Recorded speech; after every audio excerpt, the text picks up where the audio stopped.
Hey guys, welcome back to the channel. This is a story about what if Naruto is neglected by family Kekkei genkai. Before I start, please support for more amazing content, and do consider subscribing to my channel and share this video with your friends. This is written by MercenaryGrax and link in description and support writer. Let's start the video. Chapter 1 I'm getting married? Have you ever wondered about your purpose in life? Or perhaps wondered why you were even born to begin with? Has your life ever been so bad to the point that you once thought, maybe I shouldn't even exist? For one Naruto Uzumaki Namikaze, he's wondered about questions like this many times before. Why, you may ask? Well, for that we need to go back a ways, approximately 15 years to the time of his birth when the Kyuubi was released from its seal and was unleashed upon the village of Konohagakure. Back then, Kushina had given birth to twins, a boy and a girl. Their names were Naruto, naturally, and Naruko. Naruto was the older of the two by 2 minutes and 34 seconds, thus making him the heir to the Uzumaki and Namikaze clans. However, this is not important, at least not yet. What is important is the fact that a rather ambitious, slightly deranged man attacked this night and ripped the Kyuubi from Kushina's seal while she was weakened. Now, normally, a Jinchuriki would die upon having their bijou ripped from them in such a way, but the Uzumaki were known for their great longevity and their stubbornness. As a result of these two things, Kushina survived and was able to help her husband fight back the fox and therefore restrain it long enough for them to begin the sealing process. However, the Sandaime Hokage, Hiruzen Sarutobi, appeared and stopped them, offering to do the sealing in their stead. Reluctantly, the husband and wife pair let him, his argument winning them over in the end. After all, he was correct in the fact that they should be there for their newborn children. So, the great god of shinobi, as he was called, sealed the yan half of Kyuubi into dear Naruko and sealed the in half and Kyuubi's soul into our blonde protagonist, Naruto Uzumaki Namikaze. Now, one would think it would be smart to keep such a thing silent and close to the chest so as to give them a chance at a normal childhood, wouldn't you? Well, the very next day, Minato Namikaze, as the brilliant Yondaime Hokage, announced to the village that his dear children housed the Kyuubi and explained that Naruto now housed the soul of the Kyuubi, thus painting a huge target on his back, much to Kushina's anger. She had argued against this decision vehemently, but her idiotic, idealistic husband had believed that his villagers would see their children as the heroes they were.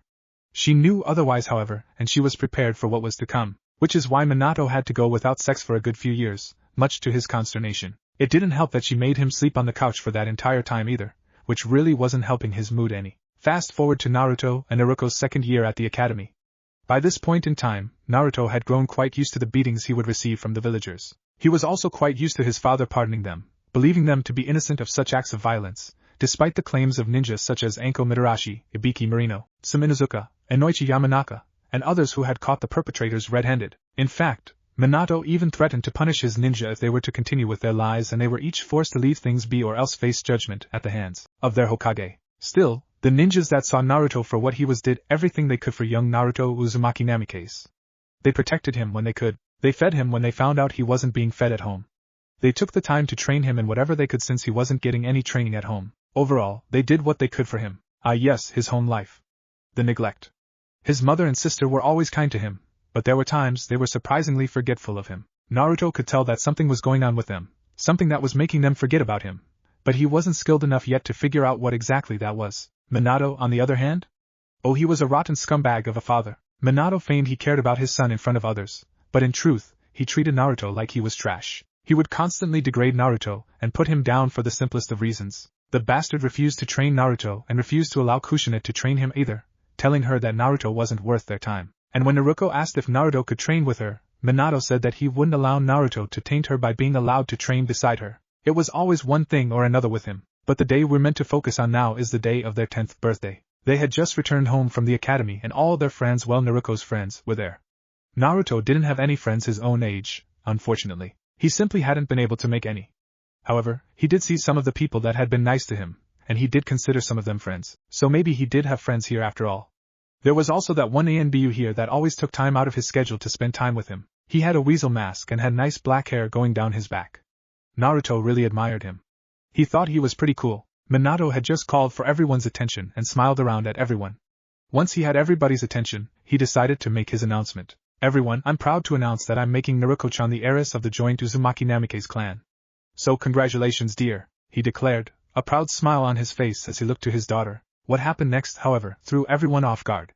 Kushina lashed out with a hard punch that nailed Minato right in the eye, sending him reeling backwards. Immediately afterwards, she kicked him hard in the crotch, causing his eyes to roll back into his head and for foam to start bubbling up in his mouth. Before she could throttle him any further, Jiraiya appeared behind her and restrained her. What the fuck, Kushina? I thought you'd be happy. Why the hell are you trying to kill your husband over this? He exclaimed angrily. Kushina reared her head forward before smashing it backwards into Jiraiya's face, breaking the cartilage in his nose and causing him to reel backwards, screaming in pain as he clutched at his face. Before she could do it, her daughter, Naruko, rushed forward and slammed her fist into Jiraiya's testicles as hard as she could. Because Naruto and I is the heir. That's why. Daddy shouldn't have done that. It's wrong, she declared angrily. The busty red-headed wife of the yondaime nodded proudly of her daughter and stomped her foot on the ground. Damn right. Looking around for her son, she didn't see him anywhere. Instead, she saw a great group of people missing as well as her son. It would seem that Naruto and his group of friends had vacated the building as soon as the announcement was made. Oh Naruto-kun, I am so sorry. Present day. After that day, Naruto's family had been a broken mess. Kushina and Naruko still had trouble remembering Naruto even existed sometimes, though they couldn't quite understand why. Naruto had his suspicions, and he was pretty certain it was because Minato had done something to them. If his guess was right, it was by means of a seal he and his sensei, Jiraiya, had likely come up with.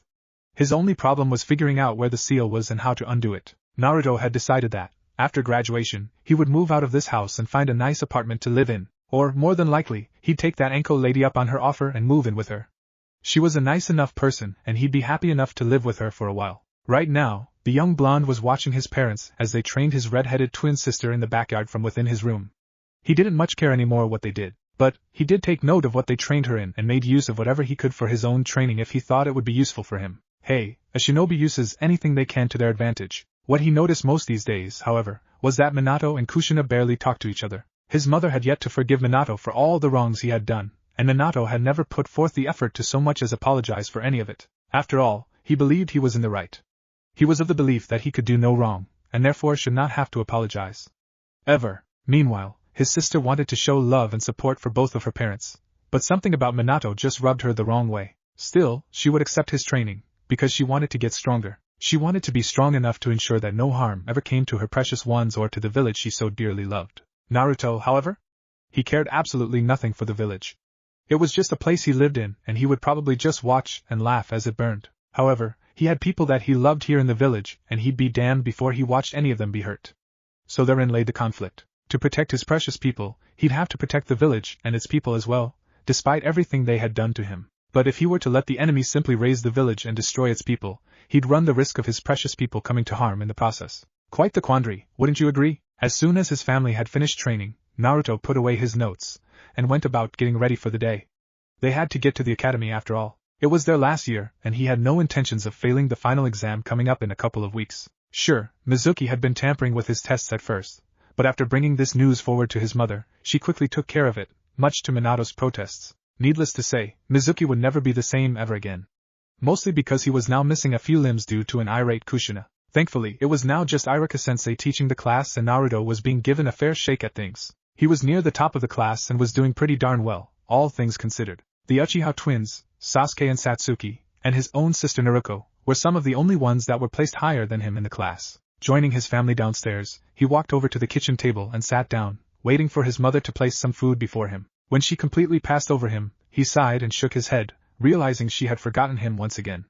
Looking to his sister, he could see her looking at him sadly. She went to offer him some of her food, but Naruto waved her off and rose from his chair, making his way out of the house. He would simply stop at a restaurant and eat breakfast there. Academy 1.5 hours later. Walking into the classroom, Naruto found himself lost in thought as he continued to think about his mother and sister. Thankfully, class hadn't yet started, though the majority of the students had arrived and Iraka-sensei was getting his things together in preparation to start the class. As Naruto began absent-mindedly walking up the steps towards his usual seat, he kept thinking about where the seal could be on his mother and sister, and what he'd have to do to get rid of it. One of the boys in the class, one of those that loved to bully Naruto every chance he got, noticed how distracted Naruto seemed to be and leaned over to his friend, whispering to him, "Hey, watch this.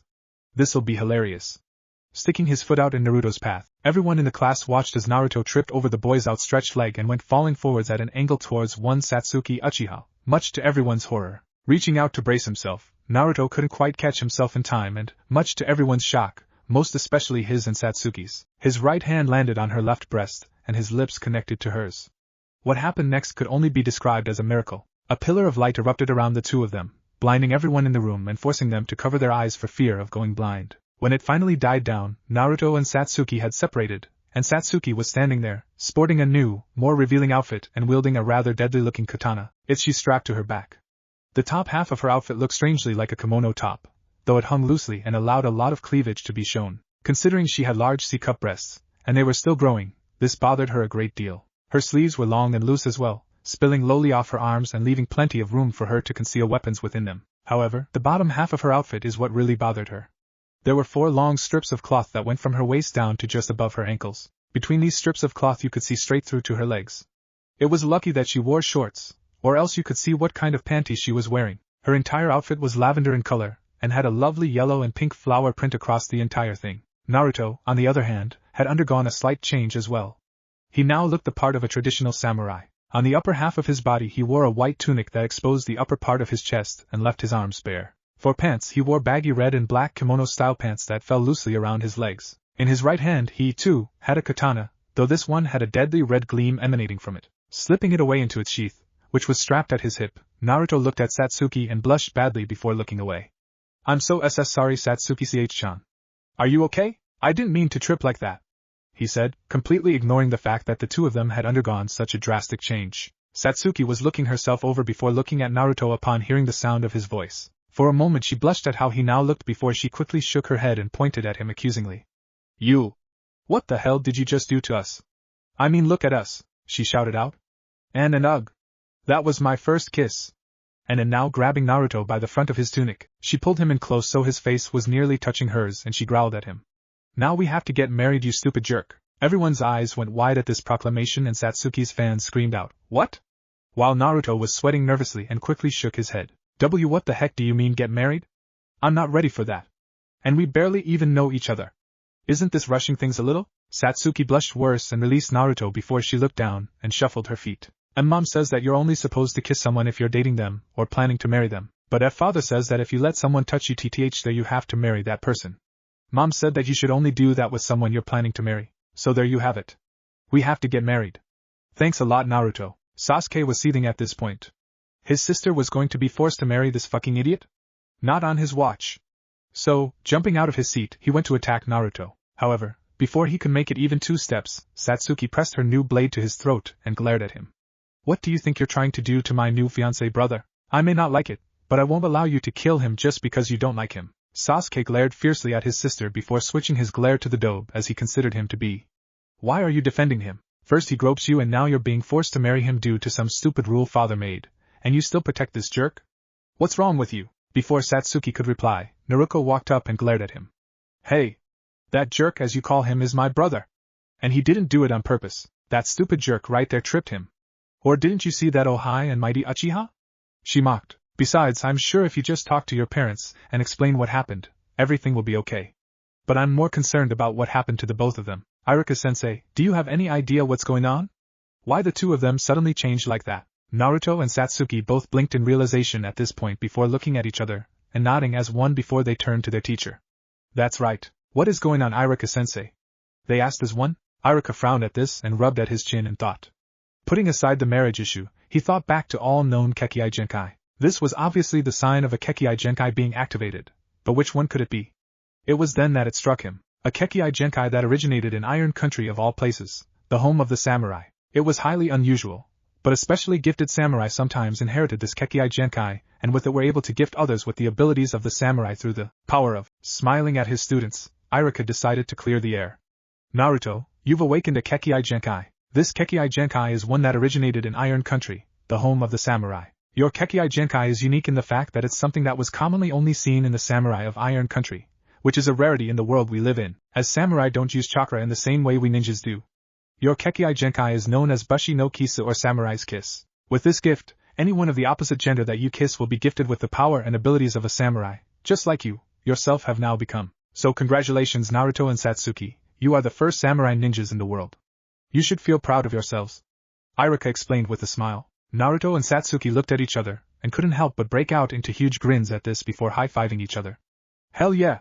This is awesome Naruto," Satsuki shouted out, happy that she could be this awesome samurai ninja mixed breed thingy thanks to Naruto. But then she remembered how it happened and she blushed again, quickly returning to her seat and looking away.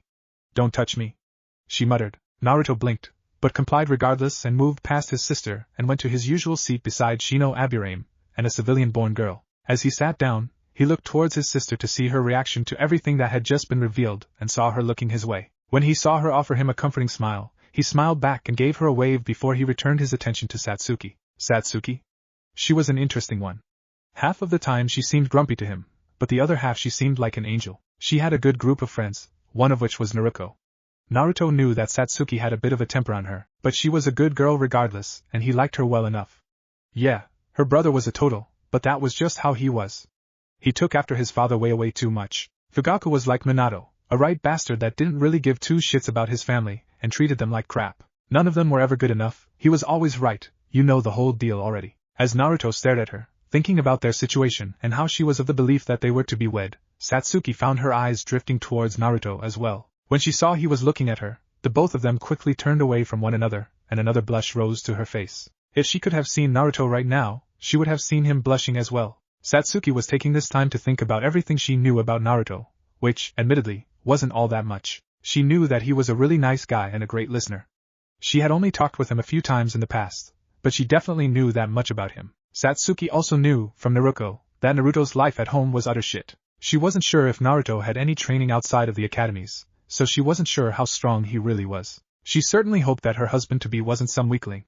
How could she marry someone that was weaker than her after all? Sighing to herself, she thought about how well he did in the academy and knew that he was at least smart and skilled with shuriken and kunai, so he had that much going for him at least.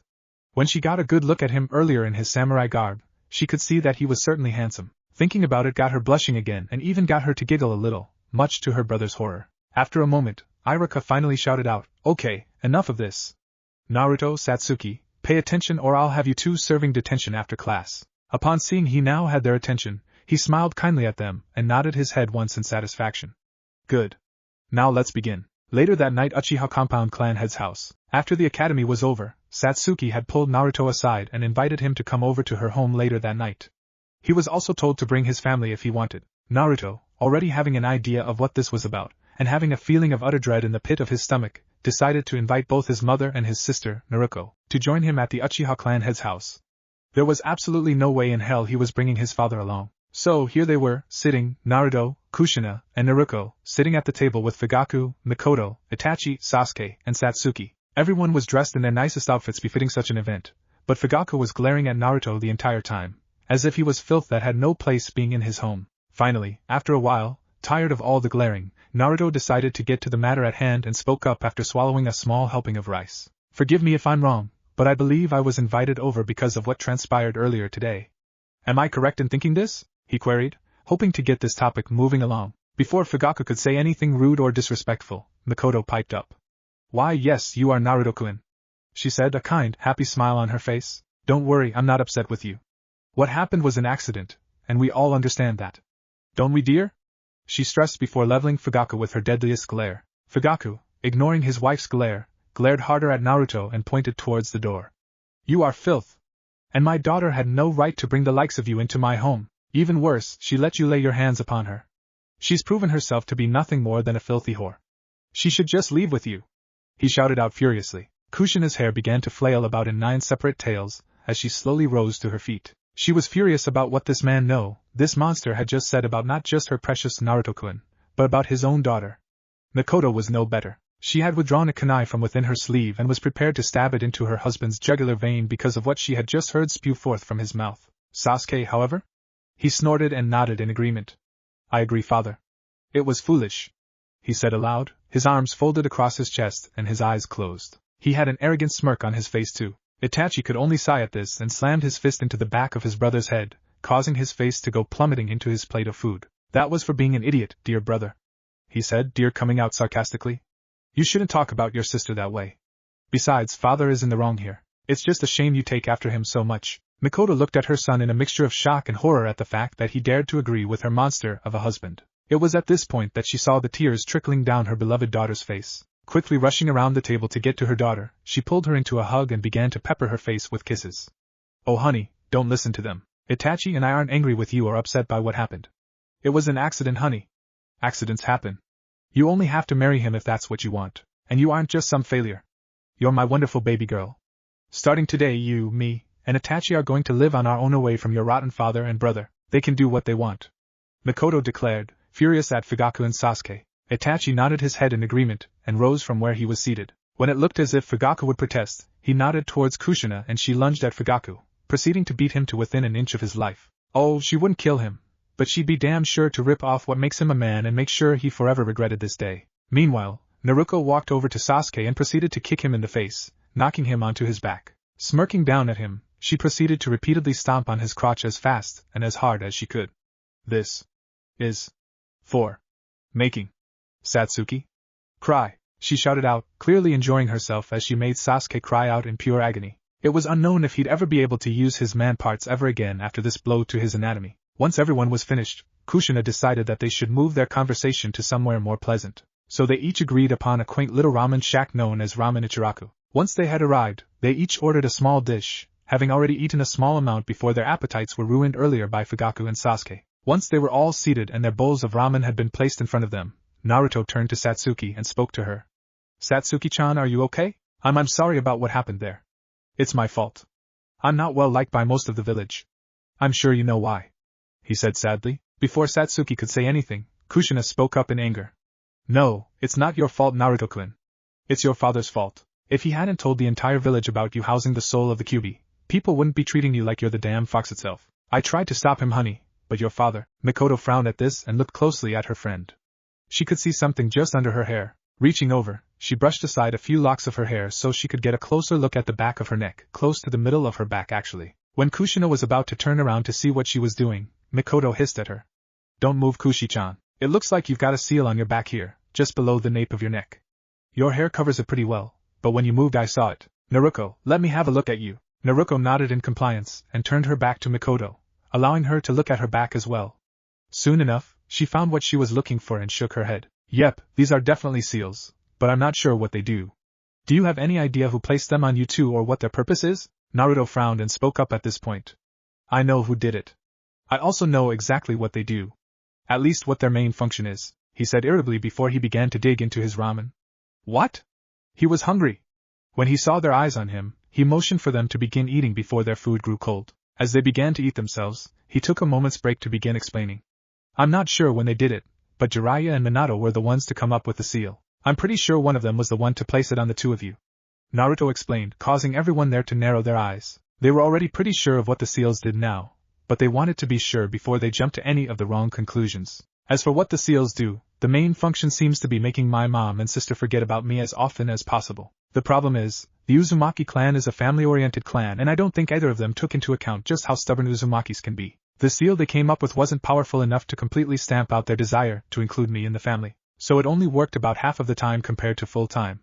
So while I was neglected by my family, my mom and sister still did their best to try and include me. So for that I do thank you too, and I do not hold what you did against you.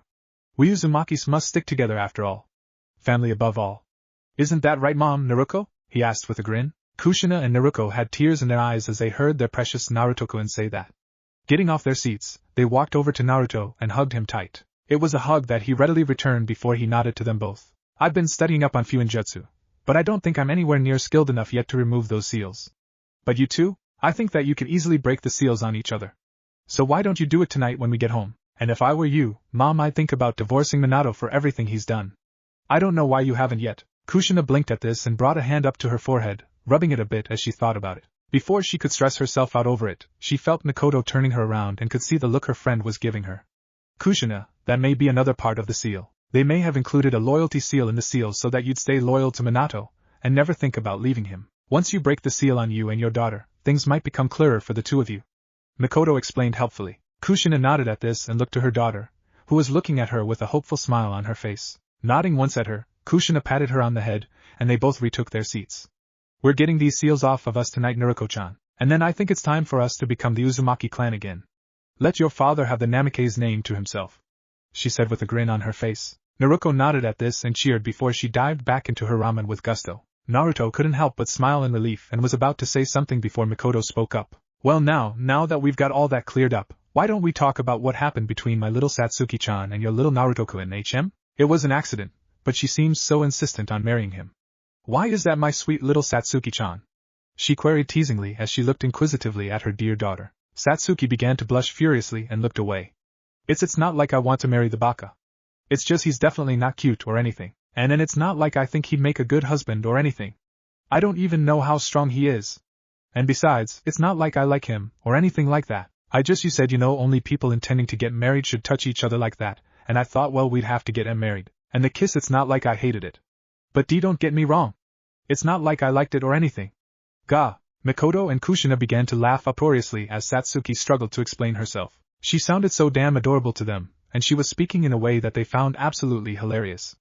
Itachi, however, simply smirked and ate his food in silence. Oh dear sister, you are just too easy to tease.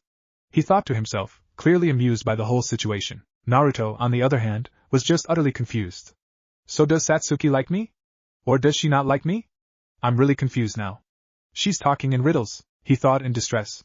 Clutching at his head as he tried to make sense of Satsuki's speak, he barely felt it when Naruto touched his arm and spoke his name. Huh, what was that, Naruko-chan? Naruko frowned at this and put her hand to his forehead. Are you feeling alright, Naruto-kun? You aren't looking so well. Is something wrong? She asked worriedly, causing the others in the stand, even Teuchi and Ayam, to look his way. Naruto frowned at this and shook his head. I'm just feeling a little under the weather, I guess. I'm also really confused right now. I can't make any sense of what's going on right now. So are Satsuki-chan and I getting married or not? Because I think she's beautiful. I think Satsuki is one of the smartest, most beautiful and talented girls I know. She's also kind and thoughtful, and well, if I had to marry anyone, I can't really think of anyone better. But if this is happening, I'd really like for us to get to know each other better first, as it wouldn't be fair for either of us to just be married off to one another without knowing anything about one another. He explained passionately. Satsuki, by this point, was so red over her entire body that it was amazing she hadn't passed out yet. Kushina and Mikoto were practically swooning. They thought what he said was that damn sweet. Naruko awed and Itachi? Itachi was just smiling at his younger brother figure and nodded his way to show his appreciation for what Naruto had said. After a moment to gather herself, Satsuki was the one to speak up first. How can you say things like that so easily, you BB baka? You're going to make me really like you. Not to say I don't like you enough already. Wait. I'm not saying I like you. I'm just saying wait, what am I saying? Ugh, damn it baka. You've got me all flustered now. She shouted out, unable to fully activate her Tsundere protocols to proper effectiveness. Naruko giggled at this and looked to her brother. Well, would you look at that? I think you've got her all flustered, Naruto. Good job, she declared with a thumbs up in his direction. This earned her a kick to the leg from Satsuki, whom she was sitting next to, with her mother Kushina, sitting on her other side.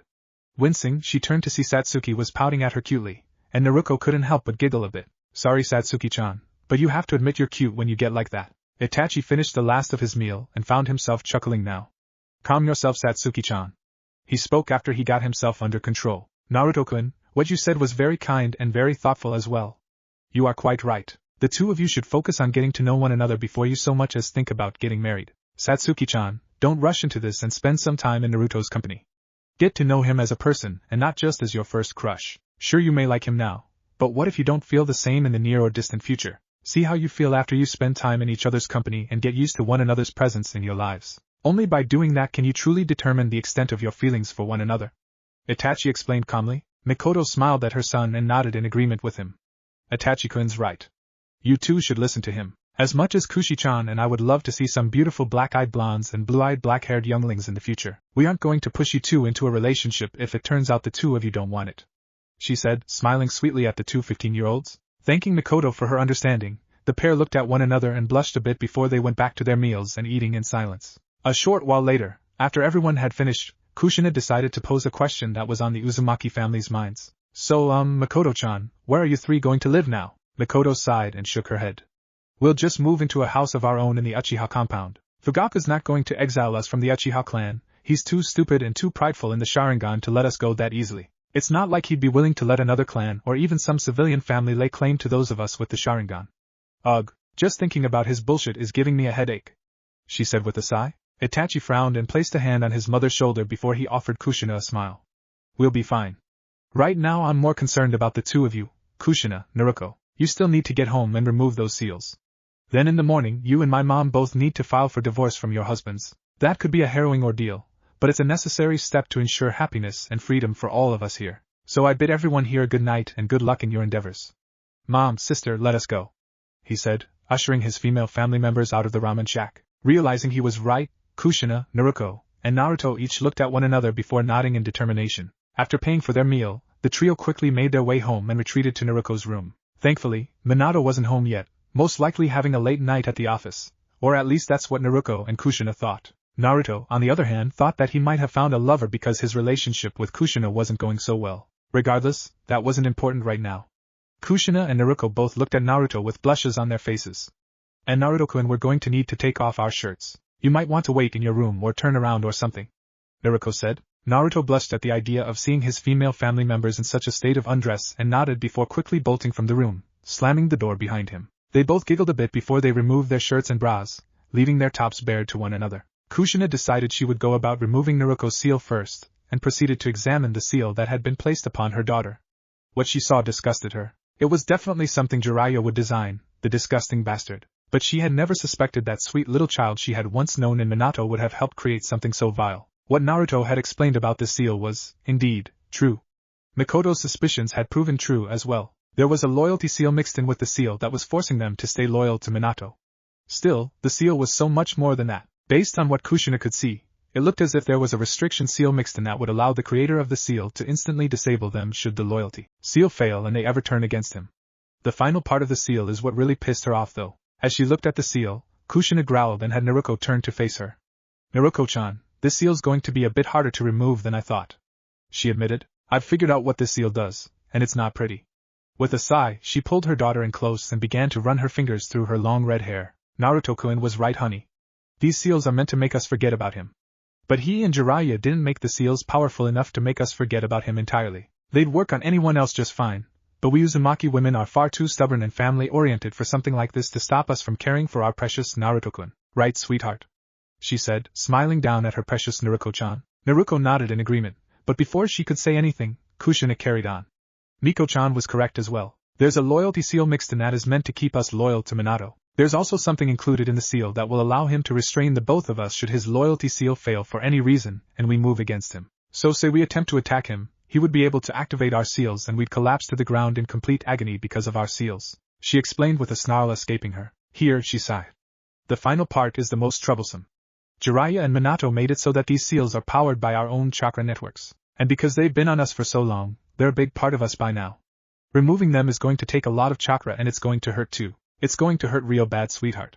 Are you sure you can handle the pain that removing this seal is going to cause? It's going to feel like I'm ripping out your veins through your skin or something. Kushina questioned, dearly hoping her dear Naruko would be able to handle this. Naruko took a moment to think about this before she looked up into her mother's eyes and nodded once. Mom, I know this is going to be hard on me. On the both of us even, but I don't want this seal on me any longer. I want it off. So please, do what you need to do and remove the damn thing so I never have to forget my brother again, she yelled out, clearly frustrated. Kushina nodded and had her daughter turn around. Afterwards, she brought out her Fuinjutsu kit and began to draw on her daughter's back an intricate series of patterns and sealwork. Once she was finished drawing on her daughter, she proceeded to draw the same series of patterns on a sheet of paper for her daughter to copy off of when it came time to do the same on her. All right, sweetheart, here I go, Kushina said in as soothing a tone as she could. Taking a deep breath, she held up a single-hand seal and said, Curse seal removal. Release. Within an instant, Naruko was on the ground, thrashing and screaming out in absolute agony as the seals her mother painted on her went about removing the seal. She had heard her mother say curse seal removal before the pain, so did that mean this was a cursed seal? If so, then that just made her hate her father all the more. As her daughter writhed in pain, Kushina could only wince in sympathy for her. Her screams were so loud that she didn't hear Naruto knocking on the door and shouting out Naruko's name, asking if she was alright. At least, she wasn't aware of him until he opened the door. Looking towards him, Kushina didn't quite register the fact that both she and Naruko were naked from the waist up and therefore her son could get quite the generous view of their bountiful bosoms. However, Naruto didn't quite care about that at the moment, which she was thankful for when she did realize that a moment later. Instead, Naruto kneeled down by Naruko's side and quickly began brushing his fingers through her long, beautiful red hair. Naruko-chan, are you going to be alright? Naruko smiled lovingly at her brother, and reached up a shaky hand to stroke his whiskered cheek. I'll be alright, Naruto-kun. It just really hurts. Now could you please leave? We're both TT topless and I think we've given you enough of a FF-free show by now. Naruto blinked at this and glanced down to see what she meant. As soon as he saw her bare breasts, the poor blonde fool quickly released her and rushed right back out of the room, slamming the door shut behind him once again. Kushina laughed at this while Naruko huffed and pouted cutely. Naruko, on the other hand, pouted cutely and shook her head. Geesh. According to our clan laws, having seen me naked, I'd have to end up marrying him if he wasn't my brother, Naruko joked. He's really trying to go for a record. First Satsuki and now me. What's my foolish little brother thinking, huh? Kushina smirked at her daughter. Oh? Are you saying you're interested in your brother Naruko-chan? She queried somewhat teasingly. Naruko giggled at this question and shook her head. Nah. At least, not yet. Maybe in the future, if it turns out that nobody else is right for me, but right now, I guess I'm just keeping my options open to me? Naruto-kun is certainly cute, and I like him well enough, but I dunno, would it be so wrong for me to pursue a relationship with him if it should happen naturally in the future? She asked her mother. Kushina shrugged her shoulders and glanced towards the door. That's entirely up to you, dear. If you find out that he's the one that makes you happy, then I say go for it. But if you find somebody else, then that's okay too. Now how do you feel? Naruko sat up and stretched her arms above her head, doing wonderful things for her breasts, and sighed in relief as she managed to pop some kinks out of her back. Lowering her arms, she looked into her mother's eyes and smiled. I feel a lot better. It feels like my chakra's flowing properly now for one thing. On top of that, all I feel for Minato now is pure and utter hatred. I don't feel any of that false love I had for him before. Now I just want to smash his balls so hard they fly up into his eye sockets. Finally, I don't feel like I'll forget Naruto-kun ever again. So all in all, I feel fantastic, Mom, she declared with a bright grin on her face. Kushina smiled happily for her little girl and turned her back to her daughter. Alright then. Once you feel you're ready, I want you to remove my seal. Okay, sweetheart? Just use the same seal I jotted down on that piece of paper and it will work. Be extra careful though, okay? She stressed, hoping that nothing would go wrong. Naruko nodded once before she took the ink brush and began to inscribe the seals on her mother's back. When she was done, she looked at the back of her mother's head and sighed as she brought her hands up into a seal. Curse seal removal, seal, she said, wincing in sympathy as soon as she said it. Kushina was able to hold it in better than her daughter, but it was obvious she was feeling a great deal of pain when she collapsed to the ground and began to curl up into herself. She was whimpering from the pain. When she finally began to calm down, the older of the two redheads sat up slowly and reached up to wipe away the tears that were spilling down her face. Okay, that hurt worse than I thought it would, she admitted unashamedly. Naruko hugged her mother close and smiled at her affectionately. We're free now, Mom. How do you feel? She asked, happy that she and her mother were now free from that horrible man. Kushina chuckled a bit and hugged her daughter back. I feel great, honey. Like you said, it feels like my chakra's working normally again. I also feel like killing that scumbag husband of mine. And all I want to do is smother Naruto with love. I don't think I'll ever forget about him again, she explained, happy for these changes. Naruko decided to ask a question that was now on her mind. Mom? Are we going to move out, or are you going to kick Minato out of the house? You are filing for a divorce, right? She asked, just to be sure. Kushina smiled and hugged her daughter again. I'm kicking that scumbag out. This is my house and he is no longer welcome here, and if you don't mind, I'd like to name Naruto as the Uzumaki heir once again. But if you still want to be the heiress still, then that's fine, sweetheart, I won't fight you on that, she said, smiling sweetly at her daughter. Naruko shook her head and smiled up at her mother. No, mother, Naruto deserves that far more than I do. Now why don't we put our tops back on before Naruto-kun comes rushing back in here and gets an eyeful again? She suggested with a giggle. The violet-eyed beauty that was Kushina quickly nodded in agreement and slipped on her bra and shirt once again, with Naruko doing the same before they both vacated the room and smiled at Naruto. When he looked at them expectantly, Kushina spoke up. The seals are gone, Naruto-kun. We are free. Naruto smiled and hugged both of them tightly, happy that he finally had his mother and sister back fully. However, their happy moment was cut short when Minato entered the house and called out to the happy family that he was home. Scowling at this, the group of three made their way downstairs to confront him. When Minato saw them enter the living area, he narrowed his eyes at them, already sensing that something wasn't right. Kushina, what's going on? He demanded. Kushina glared at him and pointed her finger towards the door. Minato, we found the seals. More importantly, we've removed them. You won't be controlling us any longer. In the morning, I'm filing for divorce. And right now, I'm kicking you out of the house. You can pack your things, but then I want you out of my house. If you refuse to comply to my wishes, I'll force you out. And trust me, as strong as you are, I'm stronger. Minato growled at this and clenched his fists at his sides. He knew her words to be true. Minato had never been able to take his wife in a fight. With a heavy sigh, he walked past her and went to go pack his things. You're going to regret this, Kushina, he promised. Glaring at him, Kushina reached out and grabbed him by the arm. Don't threaten me, Minato. If you dare to try and harm me or my family ever again, I will end you. Now hurry up, pack your shit, and get the hell out of my home. Nodding his head, Minato went to their room and began to pack up his things before going towards the room where they kept their scrolls and books on techniques and the history of their clans and other such things. At first he was going to take far more than just what belonged to his clan, but he saw his family waiting there for him already. It would seem that they had already guessed his intentions and were here to make sure he didn't take more than what he was meant to. With a growl, the Yandame Hokage packed up what was his and left the room before making his way to the front door. Without saying a word, he sent one last glare towards Naruto as if to say, "This is all your fault," and left the house. As soon as he was gone, the family of three turned and smiled at one another before they eventually decided to turn in for the night. After all, they had a big day tomorrow. As he went to his room, Naruto couldn't help but smile to himself. Today had been a rather interesting day for him. First he had awakened a new Kekkei genkai, earned himself a new fiancé and friend in Satsuki, and now he had his family back. Sure, there were some bad things that happened, but overall today was a pretty productive day. It was also a very interesting day. As he laid down to go to sleep, now in his nightwear, he couldn't help but think back to Satsuki and how cute she was. Still, he just couldn't make sense of her behavior or the way she talked. Did she like him or didn't she? It was really confusing. Oh well. He'd figure it out later. For now, he would just sleep and prepare himself for tomorrow. After all, tomorrow would be the start of a new life. A life without Minato plaguing his family. A day of new beginnings.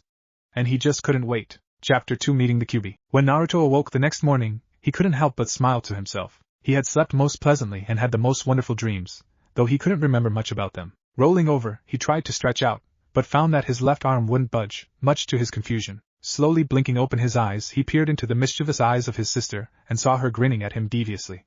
"Good morning, big brother. About time you woke up," she exclaimed joyfully before leaning in and pecking him on the nose.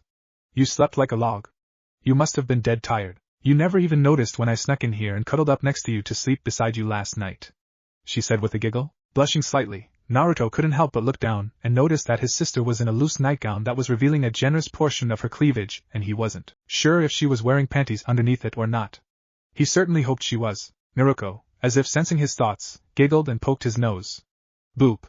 You've got a dirty mind, big brother," she said before she released his arm and hopped off his bed. Doing a twirl, she skipped to his door and turned around to face him once more. "Mom's waiting for us downstairs. She's cooking breakfast right now, so you should go ahead and wash up. I'll be waiting for you downstairs, Naruto-kun," she declared before leaving his room. Blinking for a moment longer, Naruto shook the cobwebs out of his head and slowly threw off his blankets before climbing out of bed, clad in only a pair of boxers that he slept in throughout the night. Yawning, he stretched his arms out over his head until he felt a satisfying pop in his back and let out a groan in contentment. Grabbing some clothes to wear for the day, he went to the bathroom so he could take a shower and get himself ready for the day. Meanwhile, downstairs, Kushina smirked at her daughter as she entered the kitchen, fully dressed for the day ahead of them. "So, did you ask him what you wanted to Naruto-chan?" she asked in genuine curiosity. Frowning to herself, the young redhead shook her head in the negative. "No, not yet. I wasn't sure how to bring it up. It's not like I can just come out and say, 'Hey Naruto-kun, why don't you kiss me and make me into one of those cool samurai thingies you made Satsuki-chan into yesterday?' After all, it'd just be awkward. Besides, we don't even know what the heck kind of power he has, or if his new Kekkei genkai works on more than one person, or anything. We don't even know how he has it. Do you know anything about whose side of the family it came from, Mom?" Kushina sighed and shook her head. "I'll have to dig through the archives to be 100% sure, Naruto-chan, but I'm pretty sure that the Uzumaki clan doesn't have a bloodline like that anywhere in their history. I'm positive that it comes from Minato's lineage. He never unlocked it, thank Kami for that, but Naruto has. If Minato learns of this fact, if he hasn't already, it's bound to enrage him more than losing us and being kicked out of his home has. If only we had access to the Namikaze clan history, we could study up on it, and see if they have information on this Kekkei genkai of Naruto's. But I'm afraid that's out of the question with Minato moving back in with his clan," Kushina explained with a sigh. Naruto sighed as well before smiling when her mother started setting the food on the table. Sure, she had to wait for Naruto still, but he'd be down in another minute or two, she could wait. Looking back up to her mother, Naruto smiled and shook her head. Either way, we'll still learn more about his Kekkei genkai through experience. Samurais kiss the ability to turn anyone of the opposite gender he kisses into a samurai. I want to see what it feels like, she exclaimed excitedly. Standing at the bottom of the stairs wide-eyed was Naruto. He was blushing a deep shade of red as he just stared at his female family members, unable to utter a word. Here was his sister, saying she wanted him to kiss her and turn her into a samurai girl. The blonde could see his mother looking at him with a smirk on her face, but he couldn't help but look away shyly. When Naruto noticed her mother's gaze, she turned around to see Naruto standing on the bottom step of the stairs, looking anywhere but at her with a healthy blush on his face. A fierce blush rose up on her face, and she quickly turned around and stared down at her food. Sorry Naruto-kun. I didn't mean to embarrass you. I just kinda want to know what being a samurai would feel like, you know? It sounds kinda fun, Databana." Naruto walked over and sat down in his chair at the table and looked at his sister somewhat shyly. It's okay Naruto-chan. Your first kiss should be reserved for someone you love, you know? It shouldn't be something you give away to me just because you want to be a samurai girl. I want it to be a special experience for you. Frowning at her brother, Naruto reached over and gripped his nose painfully between her fingers, causing him to yelp in pain. Listen here, Buster, and listen well. I like you as both my brother and as a man. If I want to give my first kiss to you, then that is my choice as a woman. Are you going to deny me that right out of some self-righteous desire to protect my chastity or some such nonsense, Naruto? Naruto reached up his hand to swat Naruto's away from his nose and rubbed at his sore nose for a moment before he finally responded. I'm sorry. I wasn't trying to be disrespectful, Naruto-chan. I didn't know, okay? If that's how you feel, then I don't know. Is that how you feel? Do you really like me in that way? Before Naruto could reply, Kushina sat down in her chair and slapped a hand on the table hard to get their attention. Enough. You can discuss this later. Eat before your food goes cold. She demanded before she began to dig in. After a moment, she paused in her own endeavor to eat her meal before smirking at Naruto. And for your information, if she didn't like you, I doubt she would have crawled into your bed at night to snuggle with you.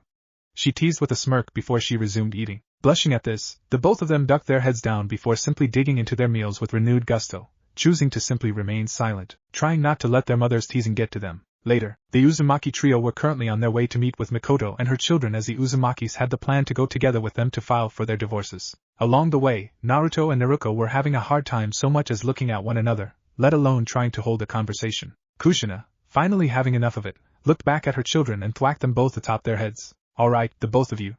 Enough of the silent treatment. Naruto, you need to talk your feelings out with your brother. Naruto, you need to talk about this whole samurai kiss business with your sister.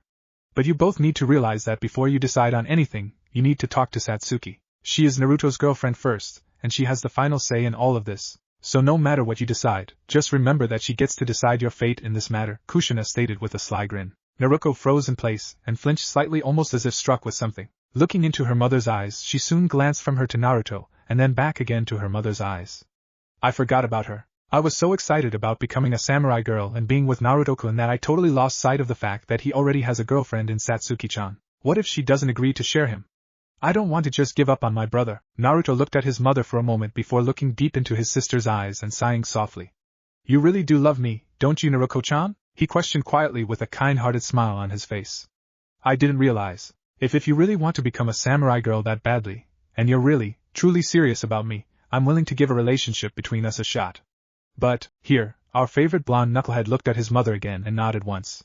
Satsuki has to sign off on it first. I just entered a relationship with her, and I refuse to go behind her back and do something like this without her consent. Naruto explained, looking back into his sister's heterochromic, one blue one violet, eyes. I'm sorry, Naruto-chan. But it would feel like a huge betrayal to her. But reaching out, the blue-eyed blonde took hold of one of her hands and smiled brightly at her. Let's talk with Satsuki together. I'm sure if we just explain ourselves to her and talk it out with her, she'll understand. At least I hope she will. You two are best friends after all. I can't see her getting all that upset with you. Even over something like this, Naruto said in an attempt to assure his sister, although at some points he didn't sound too sure himself. The red-headed young woman found herself giggling at her brother's attempt to reassure her, and found herself shaking her head in bemusement. After taking a moment to compose herself, she wrapped her arms around her brother and placed her lips against his cheek in a chaste, but warm kiss. After a brief moment, she pulled away, leaving Naruto a blushing mess. You're just too cute sometimes, Naruto-kun. I really do love you. So much. Let's go get Satsuki-chan. I just can't wait anymore to make you mine. And with a giggle, she grabbed her brother's hand and began skipping down the road with him off towards the Uchiha compound, leaving a flabbergasted audience behind them. Kushina couldn't help but giggle to herself as she followed after the two of them. Ah, young love. It's such an adorable thing to watch in action. I just hope Satsuki agrees to share Naruto, or else Naruto might go up in arms over him. She does seem rather possessive of him. A short while later, upon arriving at the Uchiha clan compound, the Uzumaki family had expected that they would be allowed entry as per the usual. Unfortunately, they were prevented entry by the guards at the gate. We're sorry, but Fugaku-sama has expressly forbidden us from allowing the three of you entrance into our clan compound. If you have business here, we're more than willing to relay a message for you, Kushina-sama? One of the guards explained. Kushina sighed and shook her head. Figures. I always hated that Fugaku team. Fine. Would you please deliver a message to Mikoto-chan and her daughter Satsuki that we're here waiting for her? The five of us have business to take care of today. Right away, Kushina-sama. The same guard said before he disappeared from where he was standing to go and deliver her message. After a few moments, the guard returned with Mikoto, Satsuki, and Itachi in tow. Bowing his head once to Kushina, he offered her a smile and resumed his post. Upon spotting Naruto, Satsuki rushed over and threw her arms around him, hugging him tight. After a moment, however, she realized what she was doing and quickly backed away with a blush on her face, turning away from him and saying, "What do you think you're doing, Baka? Don't just hug me like that so suddenly. You'll embarrass me." Naruto blinked and looked at Naruto for a moment before looking back at Satsuki. "But you're the one who hugged me. I'm so confused right now." Blushing even more, Satsuki turned around and poked Naruto in the chest somewhat roughly. Shut up, Baka. I did not. You're imagining things," she shouted out in frustration. After a moment, however, she blushed fiercer and grabbed Naruto's cheeks before pulling him into a fierce kiss. When she pulled back, she looked away and mumbled out, "And I didn't just do that either. I just ugh. I felt like it, okay? Leave me alone." Naruto gained swirly eyes at this point, and clutched the sides of his head, unable to gain a grasp on the situation at all. The blush on his face was prominent, however, as he did rather enjoy the kiss. Just what the hell is going on? While Makoto and Kushina laughed at what was taking place, Naruto looked on jealously for a moment before she released a frustrated sigh and grabbed her best friend by the hand. "Come on, Satsuki-chan, we need to go and have a talk. Away from everyone else. And since you've essentially just killed my brother's brain, it's obvious he won't be any good in a conversation with us right now, otherwise I'd bring him along to chat with us." Sighing again, the beautiful teenage redhead dragged her friend off to go and talk in private while Kushina and Makoto watched on with matching grins, both having a fair idea of what was going to be discussed between them. Looking at her son, Kushina offered him a kind smile and patted him gently on the head. "Naruto, Makoto and I are going to go with Itachi to file for our divorces. You wait here for Naruto and Satsuki to finish having their talk. Once they come back, get to the academy. I won't have the three of you being late just because you felt you had something more important to do than be in class. Now bye-bye, Naruto-kun." And with that, the beautiful redhead leaned down and placed a soft kiss atop her son's head before she, her best friend, and Itachi Uchiha walked off towards the Hokage Tower to meet with Minato about the divorces. Once left alone, Naruto sighed and looked skyward. "Great, now what do I do? I hate being left on my own in this wretched village. Sure, I've got a few friends, but this isn't a great place for me to be on my own," he thought silently to himself with a frown. With Naruto and Satsuki, Satsuki frowned as she pulled her arm free from her best friend's grip. Looking into Naruto's eyes, she puffed out her cheeks for a moment before releasing a breath and sighing. "Alright, Naruto, what's going on? Why'd you pull me all the way out here and away from Naruto-kun like this?" Naruto smirked and quirked an eyebrow at her friend. "So, you'll call him Naruto-kun when it's just you and me, but Baka when you're in a crowd? What's the deal with that, huh?" Satsuki flinched and quickly looked away as she folded her arms across her chest in a defensive manner. Shut up. I can't help it, okay? I don't know why. I want to be affectionate with him in public, but for some reason I freak out when I'm around him and I start acting like that. When I'm with other people, I can talk about him like normal. I can call him Naruto-kun and act like I really want to. But when I'm with Naruto-kun, I can't help but act all weird. It sucks." The 15-year-old redhead giggled and nodded her head in understanding. "I see. Well, just try to take a few deep breaths and calm yourself before you say anything to him or act or anything, okay? You're going to end up hurting him if you keep this up. He isn't sure how you really feel about him because of how you're behaving. He really likes you, Satsuki-chan. Please don't hurt him by behaving too much like a tsundere, okay?" Blinking in stupefaction, Satsuki's eyes widened and she clutched at her chest almost as if struck. "Wait, is that how I'm acting? Truly? I really don't mean to be, I can't help it. I don't want to hurt him. I really like him. And I want to show it too. But how can I? Especially without it coming out all weird again." Naruto sighed softly, and gently grabbed her friend's hands. Squeezing them gently, she offered Satsuki a reassuring smile and nodded her head once. "Just be yourself and let it all happen naturally. Go on a few dates and try to let the romance happen. Hopefully nobody stupid tries to ruin them for you." Satsuki nodded and offered a small smile back before an inquisitive look dawned on her face. "Thank you, Naruto-chan. But that's not why you pulled me out here, is it? What's on your mind?" Naruto giggled somewhat nervously, and reached up to rub at the back of her head. Nodding once, she looked away and sighed. "You caught me. I wanted to talk to you about Naruto-kun." "I hear." She released a heavy sigh and closed her eyes shut tight. "There's two things, Satsuki-chan. First, I want to become a samurai girl like you. Second, I'm in love with my brother too. I want to be with him just like you are. I want you to share him with me. Please?" Satsuki stood there wide-eyed in absolute shock. She couldn't quite believe what she had just heard. The part about becoming a samurai girl wasn't all that shocking. Satsuki could easily understand where her friend was coming from in that regard. It was an awesome thing to witness, and she couldn't blame Naruto for wanting to become one, but being in love with her own brother of all things, that she had most certainly not expected. And now she expected her to share him? What the flippity-whippity heck? For a while, both parties were silent. Eventually, Satsuki released a shaky breath and closed her eyes. Gritting her teeth for a moment, she reached up a hand and reared it back. Clenching it into a fist, she swung it forward and slammed it hard into Naruto's cheek, causing her to fall back onto her rear end. Rubbing her sore fists, Satsuki released a shaky breath and glared down at Naruto. Don't get up. Just sit there and listen to me. Okay, Naruko-chan? I love you and I want you to just hear me out. I promise I'm not mad at you. I just really needed to hit you right then. Please try to understand. Before Naruko could say anything in response, the beautiful raven-haired young woman held up her hand and cut her off. Don't interrupt, please. I need to get this all off my chest. Releasing a sigh, the young Uchiha closed her eyes and clenched her fists tight. You're asking me to share my first and only boyfriend I've ever had. And if I have anything to say about it, he's the only one I will ever have. That's a hard thing to process for me. But I love you, Naruko, and you're very dear to me. And if I had to share him with anyone, it would be you. But there's a problem. When Naruko looked about to speak, Satsuki hushed her up again and narrowed her eyes. I said no interruptions. Now the problem is this. Naruto's the last male Uzumaki. Chances are that he'll need to take multiple wives to restore the Uzumaki clan anyways. There's only 3 of you left in the village, and now that Minato's been removed from your clan. Naruko's eyes widened in realization and she nodded once, quickly coming to the same conclusion her friend had.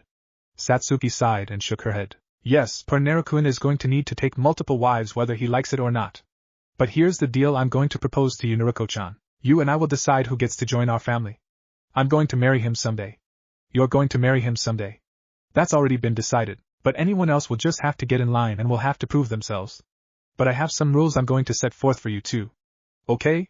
Are you willing to hear me out? The blue and violet-eyed redhead nodded and smiled at her friend. Of course I'll hear you out. You're willing to share Naruto-kun with me. I'll do anything if it means I can be with him. She quickly agreed. The black-eyed Uchiha folded her arms under her breasts and pushed them up a little as she stood a little prouder, facing her best friend with a somewhat smug grin on her face. Glad to hear it. My conditions are this. I'm going to be the one that Naruto shares his first time with, and I'm going to be the one that he marries first. Beyond that, anything goes. I don't mind if you or anyone else enjoys a little foreplay or whatever, but he's popping my cherry first, and I'm getting his virginity. It's gonna be great. Satsuki exclaimed giddily. Naruko blinked in stupefaction over how excited her best friend sounded about losing her virginity to her brother. But when she thought about it, and put herself in Satsuki's position, she couldn't help the perverse grin that crossed her face. Nodding her head in understanding, Naruko wiped at her mouth to make sure no drool had escaped her lips. I understand. I can't say I blame you any. I agree to your terms, Satsuki-chan. But I get to be his second in both things. I call dibs on second place. You heard me say it here and now, the young redhead exclaimed, trying to make sure she claimed her place in the hierarchy here and now before anyone could steal her position. The 15-year-old Uchiha twin giggled and nodded her head. Agreed. Now, what do you say we go get Naruto and get to the academy? I don't want us to run late because we got caught up talking about this for too long, she said. Nodding in agreement, Naruko took her friend's hand and began walking with her back towards where they had left Naruto. However, as they began walking off, she couldn't help but reach up and rub the spot where Satsuki had punched her. Damn, that smarts. You really didn't pull back on your punch, did you, Satsuki-chan? Wincing in sympathy, Satsuki glanced away and laughed somewhat nervously. Sorry, Naruko-chan. I needed to relieve the small burst of anger I felt at everything I realized in the only way I could think of at the time. I'm really, really sorry. Sighing, the redhead nodded once in understanding. It's fine. Just please, don't make a habit out of it. I don't like you being upset with me, and I don't like being upset with you. I love you, Naruko-chan. In fact, I think the first threesome Naruko-in has should be extra special with you and me. What do you think? Satsuki suggested, a sly grin and wiggling eyebrows appearing on her face. Naruko became a blushing, stuttering mess at this and froze in place, unable to utter a proper word or sentence in response. Satsuki found herself giggling giddily at this point, and ran off ahead to go and meet up with her blonde boyfriend, leaving Naruko to rush off after her in an attempt to catch up. Hey! Wait up! She shouted out. Are you serious? Because that sounds really kinky. As the chase continued, the duo couldn't help but laugh together as they continued on their merry way. What they didn't know was that they'd stumble upon a scene that neither of them could ever have expected from a village as great as Konoha. With Kushina, Mikoto, Itachi, as the group of 3 approached Minato's office, Itachi made their presence known by speaking up. Hello, Itumi. Is Hokage-sama in? We need to speak with him about something important. Itumi, the Hokage's secretary, looked up at the Hokage's guests and immediately went wide-eyed upon spotting Kushina. When she began to sweat nervously, the 3 of them instantly knew something was going on. Before she could say anything, Kushina scowled and spoke up. We're going in. Come on, you two. Quickly standing up, the brown-haired Itumi rushed to stand in their way and waved her hands in front of her in an attempt to dissuade their current course of action. Please wait. Hokage-sama's busy right now.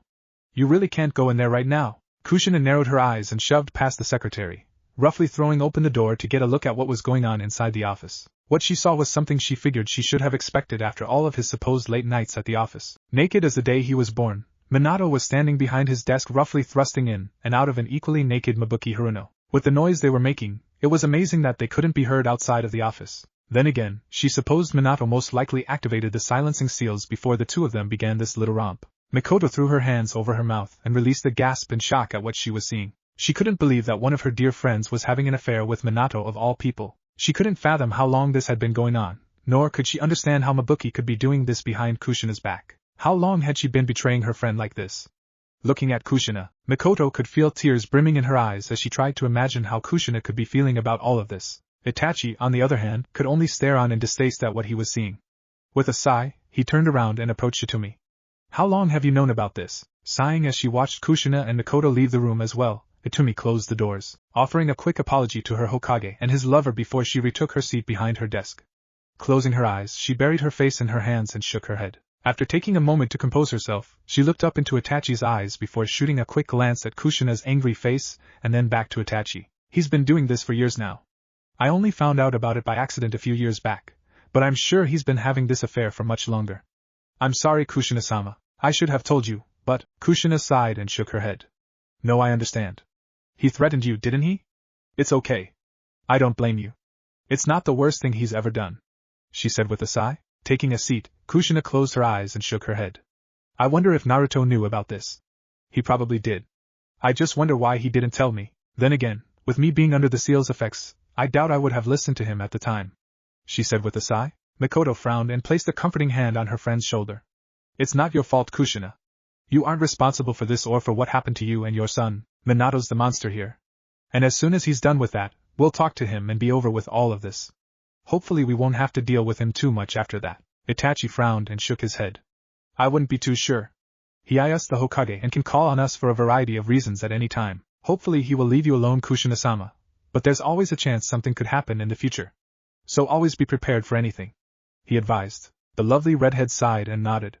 I'll be careful. But right now I want to focus on my children and try to make sure they stay safe. I don't want to think about Minato and what he could potentially do to cause problems in the future. Nor do I want to think about how long he's been cheating on me with that whore in there. Some friend she turned out to be. Kushina growled out. It was at this moment that the door opened and Mabuki stepped out, fully dressed and looking slightly disheveled. She looked directly into Kushina's eyes for a moment before quickly hurrying away, unable to utter a word in either apology or explanation. When the group of three looked back into the office, they could see Minato adjusting his Hokage robes before casually motioning for the three of them to enter. Entering the office, they shut the doors behind themselves before approaching Minato's desk. Standing across from him, they stared across at him apathetically and waited for him to speak, deciding to let him get things started. 7 years? I assume you wanted to know how long we've been doing this behind your back. Well, there's your answer. Now I assume you three are here for a reason other than to satisfy your curiosity about my affair? He questioned casually in a tone that clearly showed he didn't care what they thought about his affair with a married woman. Kushina looked like she had been struck by a rather harsh blow. Unable to stop herself, she spoke up. 7 years? You've been cheating on me for 7 fucking years? And with Mabuki of all people? She was my friend. What the hell were you thinking? Which one of you started it? Minato quirked an eyebrow as he stared at Kushina and shook his head. I don't really see how any of that is any of your business anymore, Kushina. You kicked me out of your house, remember? Besides, what does it matter? Her husband isn't satisfying her, and our marriage has been fucked up for years now. Even with that seal on you, it just wasn't enough to get what I wanted out of you. I needed to find it elsewhere, and Mabuki-chan gives me what I need. Now tell me what you wanted. I don't have all day. Kushina snarled and clenched her fists tightly at her sides. She wanted nothing more than to lunge across his desk and strangle the smug bastard, but she knew it wouldn't get her anywhere but in trouble. So, reining in her temper, she took a deep breath and released it slowly in an effort to calm down. Once she felt sufficiently calmed, the beautiful redhead began to speak again. Mikoto-chan and I came to file for divorce from Fugaku and you respectively. I assume there will be no objection from you about this? Minato sighed and nodded his head in acceptance as he reached within a drawer in his desk and pulled out some papers. I expected this. I already prepared everything in advance earlier. You won't have any objections from me, Kushina. I honestly just don't care anymore. I've been ready for this for years. I was really only staying with you out of obligation anyways, he admitted with a shrug of his shoulders. Before Kushina could say anything in response, Minato signed the papers in the proper spaces and shoved them across the desk. Turning to Mikoto, he offered her a polite smile and decided to be courteous to her. As for you, I don't quite know what happened to warrant a divorce from Fugaku, but I feel it's safe to assume it's none of my business? It'll be up to you to convince him to sign these, but here you go," he said, shoving some papers across the desk to her as well. Mikoto decided to be polite to Minato and offer up a small tidbit of information to sate Minato's curiosity, as she signed where she needed to. "It's complicated, Hokage-sama. Suffice it to say, our marriage has been a loveless one. I suppose you could say I've stayed with him out of obligation as well, mostly for my children, but what really cemented my decision to leave him is precisely because of my children." Nodding, Minato closed his eyes and released a breath. "I never did like Fugaku's attitude. I'll admit I've done things others would view as despicable, but Fugaku's a genuine asshole. There have been times where I've wanted to have him thrown out of council meetings because of his attitude, but he hasn't stepped out of line enough to warrant such a thing. You have my sympathies for having to deal with such a creature for so long." Mikoto, blinking in shock at this, the raven-haired woman nodded in thanks to her Hokage and offered him a polite smile. "Thank you, Hokage-sama. I appreciate that. I'm just disappointed that he's managed to turn my son Sasuke into a mini Fugaku. Sadly, there's nothing I can do to save him from such a path. Sasuke has made his choice and I have to accept that now." While Mikoto and Minato talked, Kushina couldn't help but stew. How could Minato speak so casually and kindly with Mikoto while being such an asshole with her? It just wasn't right. Saying such things to her really pissed her off. But she realized, he was just trying to get under her skin. Taking in a deep breath, she released it slowly and signed the divorce papers where needed. After doing so, she shoved the papers back across the desk to Minato and spoke up to get his attention. "Here, Minato. Is this all you needed to finalize the divorce?" Stopping his conversation with Mikoto, the blonde Hokage turned his attention to the divorce papers and examined them to make sure everything was in order. "This is everything I need. And you don't need to worry, I won't challenge you for custody of the kids. They're yours, Kushina," Minato said as he stamped the papers and called for Itami to come and take them away to be filed. Kushina was a little surprised by that, but nodded her head in thanks. Thank you? But why?" Minato sighed and shook his head before reaching up and covering his eyes. "You should know by now that I don't care about Naruto. I do care for Naruko, but she's closer to you. I know that she doesn't want anything to do with me anymore. So I just don't see a point in fighting with you for custody over either of them. Nor do I need visitation rights. I can have more children in the future, so I don't mind. So you can be happy with them, Kushina. I just plain don't care." The violet-eyed beauty sighed and nodded her head. "Well, for what it's worth, thank you. Come on, Miko-chan, Itachi-kun, let's get going. I'm sure Minato's got a busy day ahead of him, and we still have more to do today as well." "Goodbye, Hokage-sama," Kushina said before turning and walking off with Mikoto and Itachi following after her. After they had left the tower, Mikoto turned to her best friend and offered her a bright smile. "Well, that was unexpected. Yeah, he was a smug asshole, but it went a lot better than expected. I suppose now would be a good time to go and get Fugaku to sign these divorce papers." "What are you going to do, Kushina-chan?" Kushina sighed and shook her head. "I'm not sure.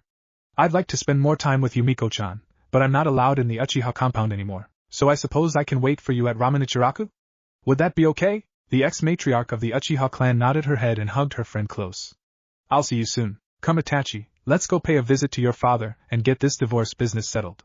I want this over and done with as soon as possible so we can be free of him," Mikoto said before turning and walking off with her eldest, and now considered only son. Watching them walk off, the leader of the Uzumaki clan could only hope that things went well for her dear friend. Sighing, she turned and began walking off to go and see her friends at the ramen Ichiraku stand.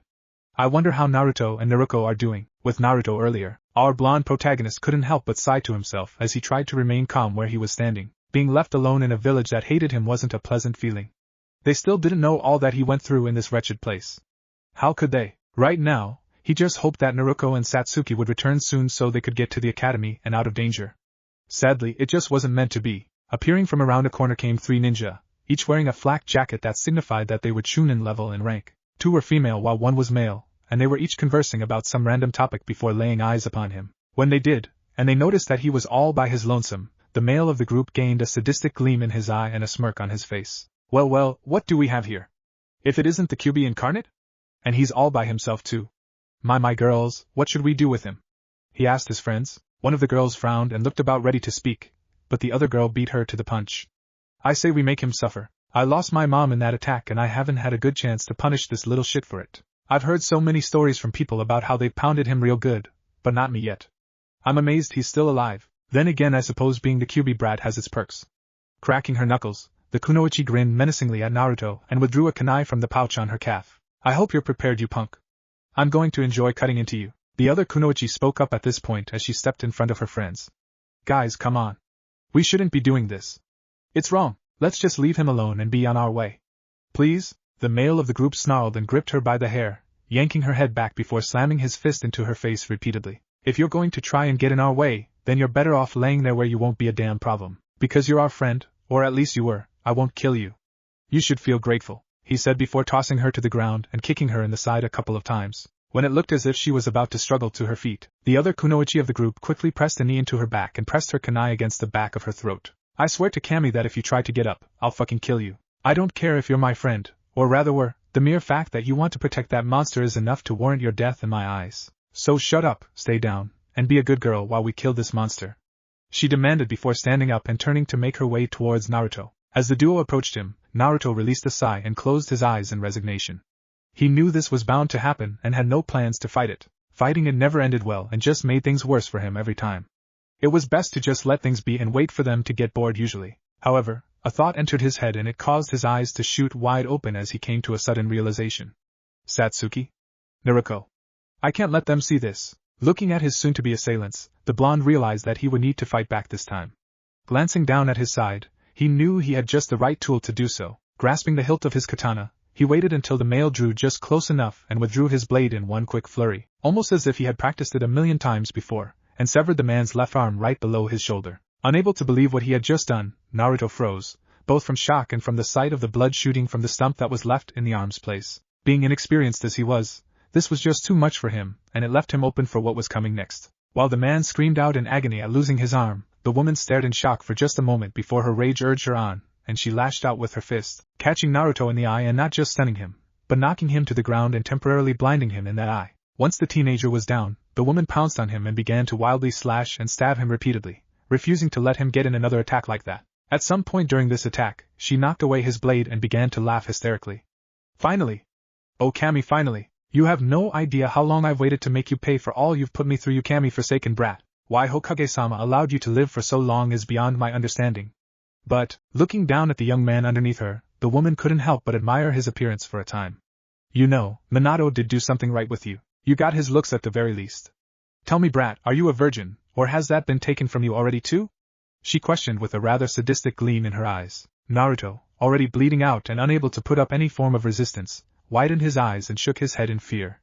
Please don't do this. I want to save my first time for someone as special to me, he pleaded weakly. They noticed another woman lying on the ground nearby, but she didn't appear to have any serious wounds on her. Instead she looked to be quivering in fear, afraid of something, but they weren't sure what. When she looked their way, she gave them an apologetic look before motioning with her hands and eyes towards something. Looking that way, their eyes widened in horror at what they were witnessing. However, feelings of rage also bubbled up inside of them, and caused two things to happen with the both of them. Seeing their beloved Naruto-kun in such a bloody, violated state, and seeing that woman further violating him in the way that she was caused them to feel such rage that Satsuki's Sharingan eyes sprung to life, a single tomo spinning in both eyes. Naruto, on the other hand, allowed the Kyuubi's influence to spring to life and cover her in a two-tailed cloak as she got down on her hands and feet. As the two of them prepared to attack the woman assaulting their beloved, something strange began to happen. Pink and orange chains began to wrap themselves around Naruto as he was lifted off the ground. His wounds began to heal and the kunoichi that had been assaulting him was blown backwards and sent tumbling along the ground, end over end. When the blonde academy student touched back down on the ground again, he opened his eyes and immediately collapsed to his knees, unable to support his own weight, or move even a single muscle. Earlier Naruto's mindscape. As Naruto opened his eyes, he didn't expect to appear inside of the sewer that was his mindscape. Looking around, he could see the water up to his knees and knew that it was bad. It had never been like this before, and he had been here a number of times before. However, he had yet to meet the Kyuubi after all these years, so he figured this would be just like all the other times and he'd be left on his own to suffer in misery just as usual. However, what he didn't expect was for the water to suddenly begin pulling him along by his feet in one direction in a sudden rush of speed. Screaming out as he was dragged along, Naruto flailed his arms about in an attempt to remain upright, barely able to keep himself from being dragged under the water. Eventually he came to a stop. When he did, he panted for breath and began to look around frantically, trying to figure out where the hell he was now. When he looked up, he saw the mighty Kyuubi staring down at him from behind its cage, the seal in plain view keeping it trapped behind the bars. Realizing that the Kyuubi must have brought him here, Naruto breathed out a sigh of relief and offered it a polite smile and a wave. Hi there? Sighing, the Kyuubi closed its eyes and smacked one of its paws against the cage. Why are you just giving up, Naruto? Are you really willing to just let that woman rape you like this? Shaking his head, the teenager frowned up at the Kyuubi and shook his head. I don't know what to do. I froze up when I cut off that man's arm, Naruto said ashamedly. I know I shouldn't have. I couldn't help it. I've never done something like that before and it's my first time seeing so much blood that wasn't my own. I just froze. She took advantage of my moment of weakness and knocked my blade away from me. And she wounded me so badly. What can I do? Sighing once again, the Kyuubi nodded its head and looked upwards at the ceiling for a moment before it came to a decision. Looking down at the young man before it, the beast began to glow a bright pink and began to shrink down until it stood at a height of 5 feet 8 inches and donned her human form. Approaching a gap in the bars, she reached out and tried to extend her arm out through the opening in the bars, only to flinch back when she received a rather nasty shock. Damn. Naruto, we need to talk, she said. Blinking in shock at what he was seeing, the 15-year-old approached the cage and looked the woman before him over with an appraising eye. When he was finished, he couldn't help the words that left his mouth. Wow, Kyuubi. You look beautiful. Unable to help herself, Kyuubi blushed prettily and turned her head, looking away from her container. Quietly, she mumbled out, thank you, Naruto. I mean that. But really turning back to him, she reached out and held her hand palm out towards him, hoping he'd get the message. When he placed his palm against hers, she smiled and intertwined her fingers with his, giving his hand a gentle squeeze. We really need to talk, Naruto. My dear Naruto-kun. Nodding in response, Naruto listened raptly as the woman began to speak. My name is Jubia Yagyu. I have lived a very long time, Naruto-kun. I am what is known as a master samurai. My friends and I were cursed and transformed into the beast you know these days as the Bijou by the Sage of Six Paths a very long time ago. All we wanted was to be left alone in peace to live out our days as we wanted, but he felt we were too powerful to be left alone, and needed to be dealt with in some manner. So he used his precious Nishu, a power that was foreign to us at the time, and cursed us, transforming us into these wretched beasts. He isn't the kind man that everyone worships him as. Naruto was floored. The legendary Sage of Six Paths was a fucking monster that cursed a group of innocent people simply for existing? Who the fuck did he think he was to get away with something like that? What kind of asshole did you have to be to even do something like that anyways? Obviously the kind of guy that was the Sage of Six Paths, otherwise he wouldn't have done something like that to the poor Bijou. Looking into Jubia's eyes, the blue-eyed blonde frowned and shook his head. I didn't know. I'm so sorry, he said. Shaking her head, Jubia offered Naruto a smile and tugged on Naruto's arm, pulling him into the cage with her where she wrapped him in a hug and proceeded to kiss his forehead. It's okay, my darling. I've sighing. Jubia closed her eyes and shook her head again.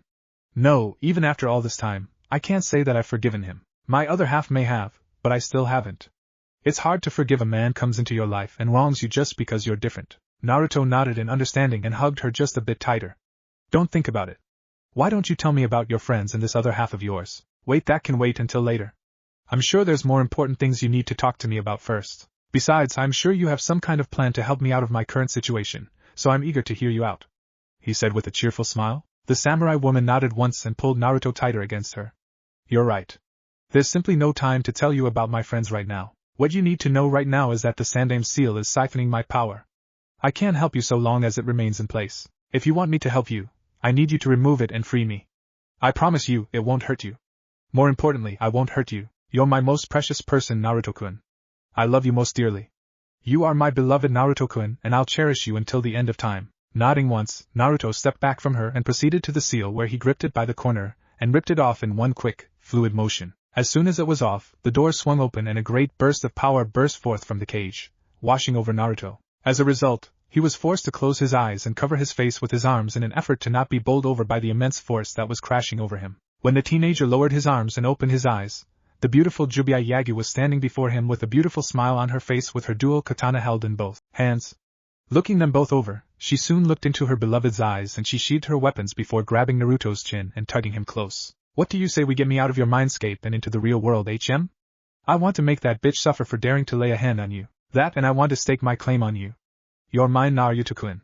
Well, I suppose I'm willing to share you with those cuties Satsuki and Naruto, she said with a giggle before she leaned in and captured Naruto's lips with hers. It was at this point that chains shot up and began to wrap around Naruto's body within his mindscape. At the same time, Jubia's body began to vanish from the mindscape while the seal on Naruto's stomach began to glow. Present time outside the seal. Looking himself over, Naruto couldn't help but question what the fuck was going on. Struggling to lift his head, he looked into Jubia's eyes and offered her a crooked smile. Jubia-chan? What the heck is going on here? What's with these chains? Why can't I move? Sighing, the beautiful master samurai leaned in and pressed her lips to his again before running her fingers through his hair gently. My previous master encountered the same thing at first. His name was Muniakira and the very same chains bound him every time we kissed to bring out my power. The secret to overcoming these chains was for him to become stronger. So, my darling Naruto-kun, all you need to do is train and become stronger. With time, you will no longer be bound by these chains when we kiss. I promise. Nodding his head in understanding, Naruto looked over his shoulder at the kunoichi as she struggled to her feet and pointed at them.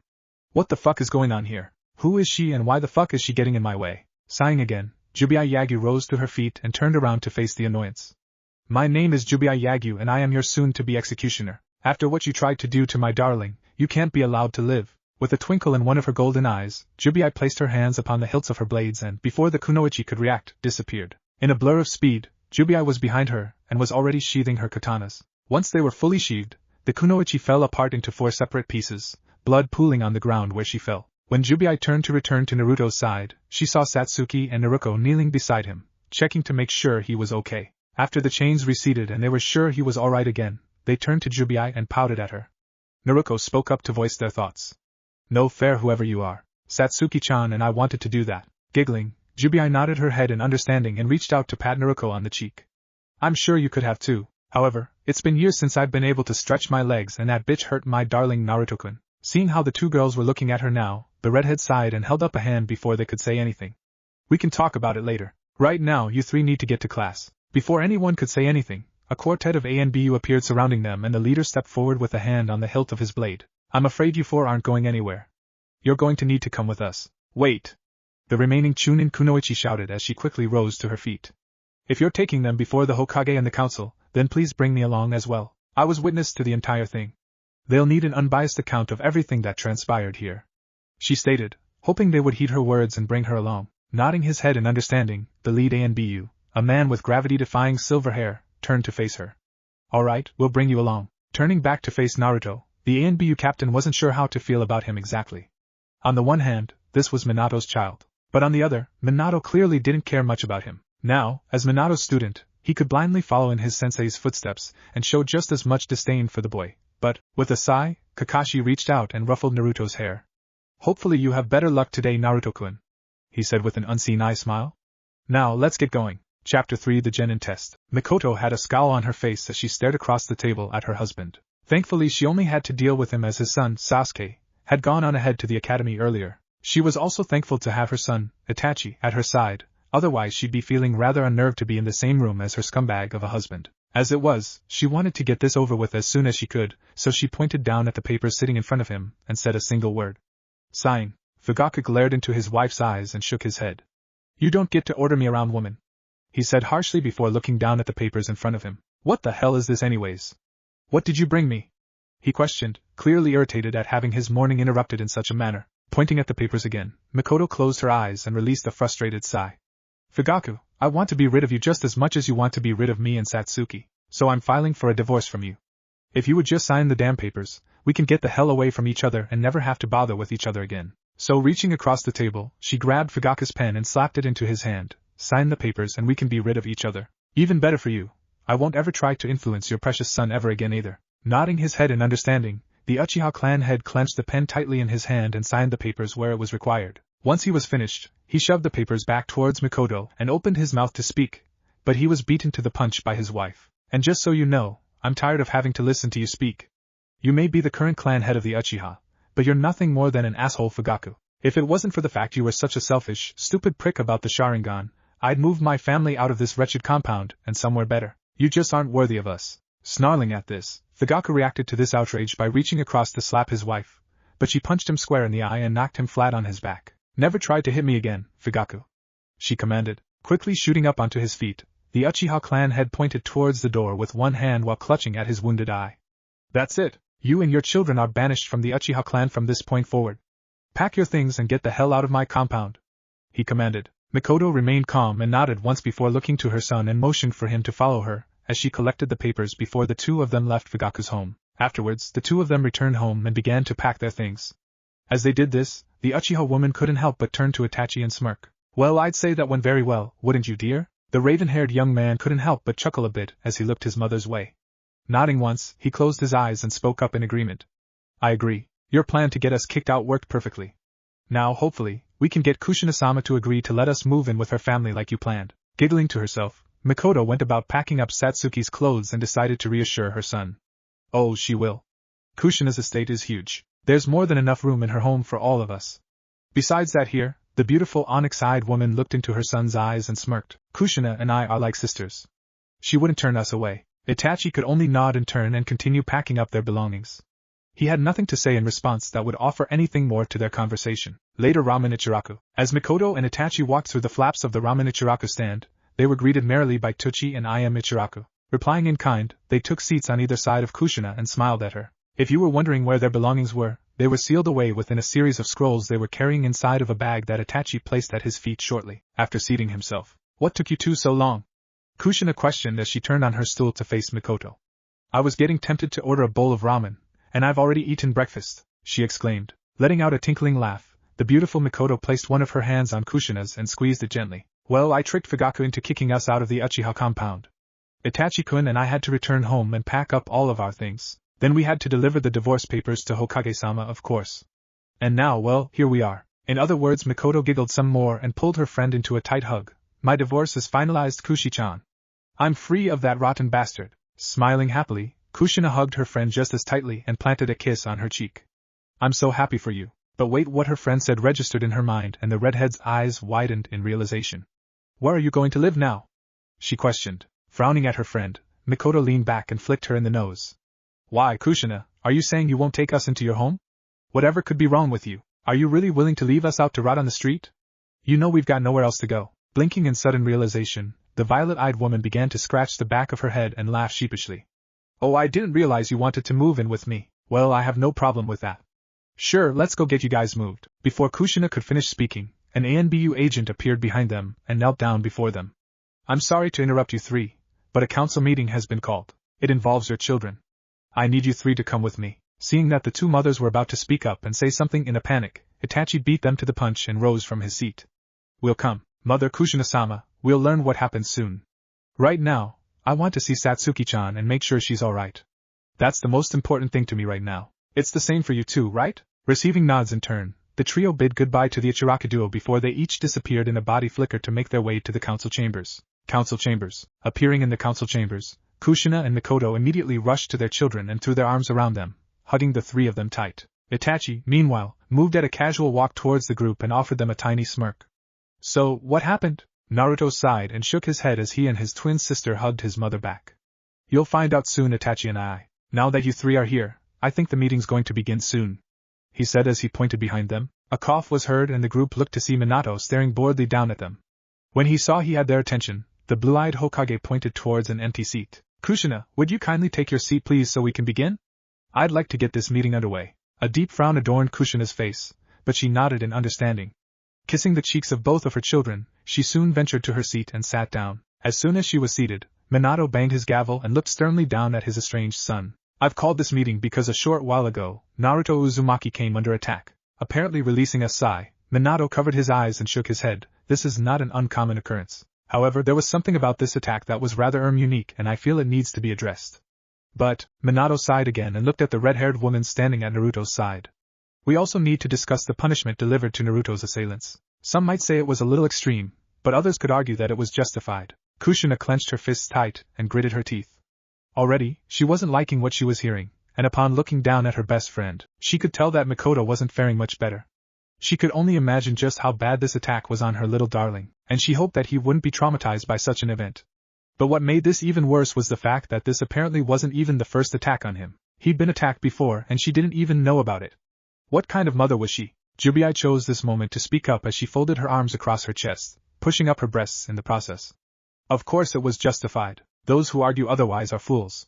But considering the majority of people in this room haven't heard the details of the attack yet, I suppose it would be best to just get on with it. So, with your permission, may the witness speak, Hokage-sama? She questioned. Minato sighed and looked at the female Chunin that was shuffling nervously next to Naruto before looking back at Jubia and shaking his head. Not just yet. First I'd like to hear from Naruto's own mouth about what happened. He is the victim here after all and I want to hear the details of this attack from him. At least, all that he remembers. If I remember correctly, he passed out at some point during the attack? The younger blonde nodded his head and looked into the Yondaime Hokage's eyes. That is correct, Hokage-sama. It's sighing, Naruto looked down at the ground and shook his head. I suppose I should start at the beginning. After I was left alone I waited for Satsuki-chan and Naruko-chan to return so we could go to the academy together. But 3 Chunin appeared instead. 2 of them, a man and a woman, they hurt their friend, her, here. Naruto pointed at the female Chunin in the room to show that he was talking about her, because she tried to dissuade them from attacking me. Well, when they approached me with weapons drawn, I swung my katana and cut off the man's arm. I froze after this. The woman took advantage of this and knocked me to the ground and knocked my weapon from my hand. She proceeded to stab and cut me repeatedly until she Naruto began to shake at this point and hugged himself tight. When he felt arms wrap around him, he looked up to see Satsuki and Naruto both holding him in an effort to calm him down. Releasing a shaky breath, he silently thanked them both before he looked up into Minato's eyes again and continued recounting his tale. She asked me if I was still a virgin after all the times I'd been attacked before. It was hearing this that caused many of the people in the room, namely the women, to release gasps of shock. Kushina began to weep and shake uncontrollably, and wanted nothing more than to run down to her son and wrap him tight into her arms and never let him go. I begged her not to do it. Even after all the attacks I've suffered through, it's the one thing that the people of this village haven't taken from me yet. She proceeded to kiss me and shoved her hand into my pants, and then I don't know. I couldn't handle it. I retreated into my subconscious. The witness spoke up at this point and looked at her Hokage. Hokage-sama? Everything he just said is true. I swear to you on my headband that Naruto is telling the truth. After he passed out, she proceeded to remove Naruto's member from his pants, and began to suck on it. She wanted to wake him up before she took his first time from him. It was at this point that Satsuki-san and Naruko-san arrived. I motioned for them to do something to try and stop her, but Minato frowned at this point and looked hard into the Chunin's eyes. But? Well? Don't leave us in suspense, Miyuki-san. What happened next? The now named Miyuki turned her head and looked apologetically into Naruto's eyes. Mouthing "I'm sorry" to him, she turned and bowed her head to the Yondaime Hokage before she began to speak again. Something strange began to happen with Naruto's body. A powerful burst of energy erupted from him and pushed Masha away from him. But more than that, Naruto's body healed, and he began to glow. On top of that, these strange chains sprouted forth and covered his body, and a weird light began to glow stemming from his stomach. And soon that light shot forth from his stomach before hitting the ground in front of him. From that light appeared this woman you see here, this Jubia Yagyu, she explained, sounding just as bewildered as she was sure everyone else was. Frowning at this, Minato decided to voice a question that he was sure everyone else was thinking. You mean to say that she came from the seal on his stomach? Jubia decided to answer this question as she closed her eyes and nodded her head. Why yes. Yes, I did. Smirking, she cracked open one of her eyes and looked around at everyone in the room. I am Jubia Yagyu. But your people know me better as the Kyubi. Pleased to meet you. Before anyone could say anything, Fugaku shot up from his seat and glared down at Naruto. You mean to say you released the Kyubi from its seal? What the hell were you thinking, you foolish boy? Do you know what you've done? Minato held up his hand to silence Fugaku and stared coldly down at the Kyubi. Now that you're free, what do you want, Kyubi? Surely you could have taken your revenge by now if you had desired it? So there must be something else you're after. What is it? Jubia smirked and narrowed her golden, slitted eyes as she looked from Minato to Fugaku and then back again. Why, it's really quite simple. I just want to live in peace with my darling Naruto-kun. And I want everyone to know that if anyone should ever try to hurt him again that they'll suffer dearly for it. Is that understood? She said in an all too sweet voice. Fugaku looked ready to blow a gasket, as did the majority of the civilian council. Danzo narrowed his eyes and clenched his cane tight, looking as if he was debating about whether to try and act on something, while the elders looked as if they were remaining calm in the face of this particular issue. Minato, however, remained calm and nodded his head. I see. Okay then, considering what we've all heard, I think it's safe to say that Naruto is no way at fault for what happened. Nor should he be punished. And Jubia, you said your name was? Receiving a nod in return, the blonde Hokage nodded in kind and continued speaking. Shouldn't be punished either for killing the woman attempting to violate him. Does anyone have any objections? The majority of people in the room immediately said no, Hokage-sama. However, Fugaku, being the asshole that he is, decided to offer up his objections. Of course I do. First off, Naruto is only a civilian. They hadn't even done anything to him, and he attacked them. As a direct result of his actions, that man died. Therefore, a civilian killed one of our ninja without provocation. He should be punished. Before Fugaku could continue, he received a harsh punch to his left eye and was sent crashing into the wall. When he tried to get up, he felt someone's hand grip his throat, lift him off the ground. Opening his good eye, he looked to see who had attacked him and saw an irate Kushina with her hair flailing in 9 whip-like tails with a couple of her adamantine chains flailing about behind her poised to strike. How dare you? My son was being attacked. Or did you not hear that part, Fugaku? On top of that, this isn't even the first time he's been attacked. I bet you've allowed some of your own clansmen to attack him before too, haven't you, Fugaku? Quaking in fright, Fugaku began to stammer, unable to formulate any kind of response. This was apparently enough of a confirmation for Kushina as she prepared to end Fugaku's life. However, Minato's voice soon boomed over the commotion in the room. Kushina, that is enough. Put him down and return to your seat, he commanded, much to his ex-wife's consternation. And Fugaku, Naruto will not be punished for defending himself. Jubia, I'm appointing you as Naruto's guardian both within and without the village from this point forward to ensure something like this doesn't happen again. Is this understood? He commanded. Danzo frowned at this point and stepped forward. Minato, I must object. The Kyuubi is our weapon. It should remain within the village to defend us at all times, not out there acting as this boy's guardian. The Yondaime Hokage narrowed his eyes and turned to glare at Danzo. First of all, Danzo, it's Hokage-sama to you. Second, you obviously don't know the first thing about the legend surrounding Jubia Yagyu and the samurai's kiss Kekkei genkai of old. I do. It's a Kekkei genkai that belonged to the Namikaze clan's ancestor, my ancestor, Muniakira Namikaze. He existed in the time of the Sage of the Six Paths. With but the act of a single kiss, he had the power to transform any member of the opposite sex he kissed into a samurai of incredible power. They were capable of amazing feats of strength and stamina. They could defeat even the strongest of foes and were capable of either saving the world from destruction or destroying it with their power. Pointing down at Jubia, Minato snarled out, "There's a legend in my clan about the Sage of Six Paths and what he did, something that the people of the world don't know about their savior. He cursed Muniakira's brides and transformed them into what we know today as the Bijou. Jubia Yagyu, the Kyuubi, is one such person. You cannot command someone of her power to remain in the village and guard it if she'd rather be with Naruto and watch over him." Everyone was shocked at what they had just heard. The Sage of Six Paths had cursed the Bijou? But why? And why was their Hokage being so submissive in regards to this woman? Was she really so much stronger? Or was there something more to it than that? Kushina had her suspicions, but she couldn't quite put her finger on it. She just knew instinctively that there was something more to what was going on.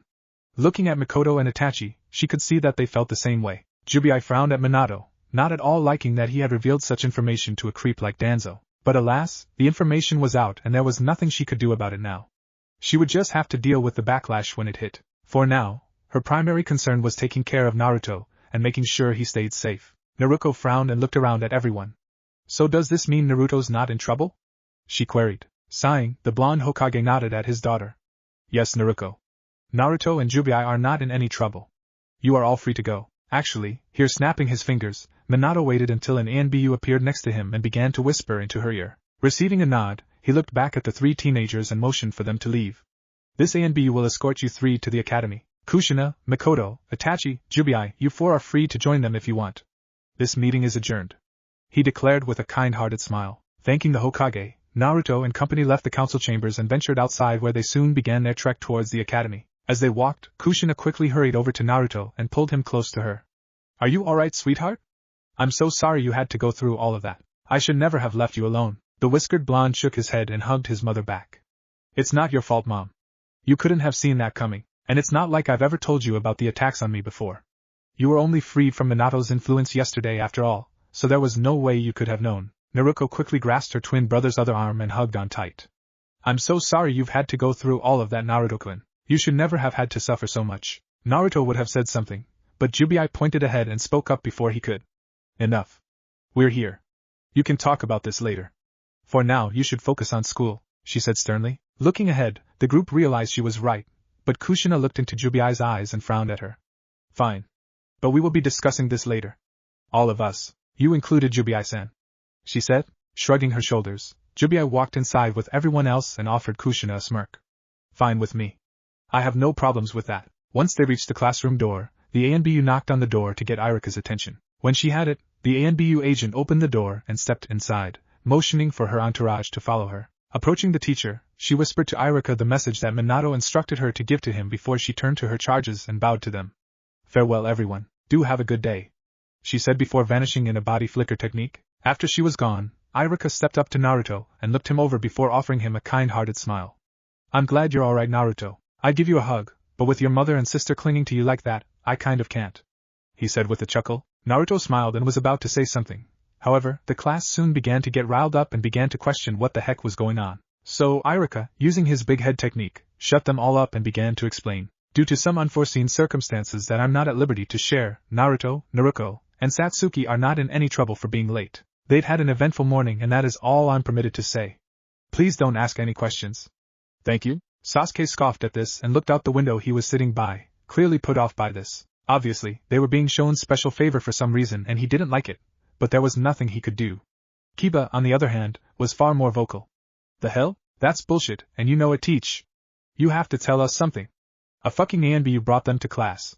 You can't just keep us in suspense like this. Glaring at Kiba, Iruka was about to shout at him to shut up, but Naruto sighed and spoke up. I was attacked. Okay, Kiba? Some villagers attacked me and things got bad. Hokage-sama had to call a council meeting. He had that Anbu escort us straight here, I assume to help explain things to Iruka-sensei for us. Does that answer your question? He explained irritatedly. Before Kiba could snarl out a response and make himself sound like a damn idiot, Choji spoke up. That would munch explain all the blood on your clothes. He looks perfectly fine though. What's up with that? Kiba yelled, unable to believe what he was seeing. Let it be known that he was unable to keep his mouth shut even though someone managed to make a valid point. Poor stupid Kiba. Iruka sighed and looked to Kushina for help. Seeing his pleading look, the Uzumaki matriarch nodded and looked at the Inuzuka teenager. The answer is twofold. We Uzumakis are known for our regenerative factors. On top of that, Naruto is one of this village's dual Jinchurikis, holders of one of the Bija. In this case, he houses one half of the Kyubi. Jinchuriki are known for a variety of things, but one of these things is their high healing factors. She explained. Shikamaru yawned and scratched at the back of his head before cracking open one of his eyes.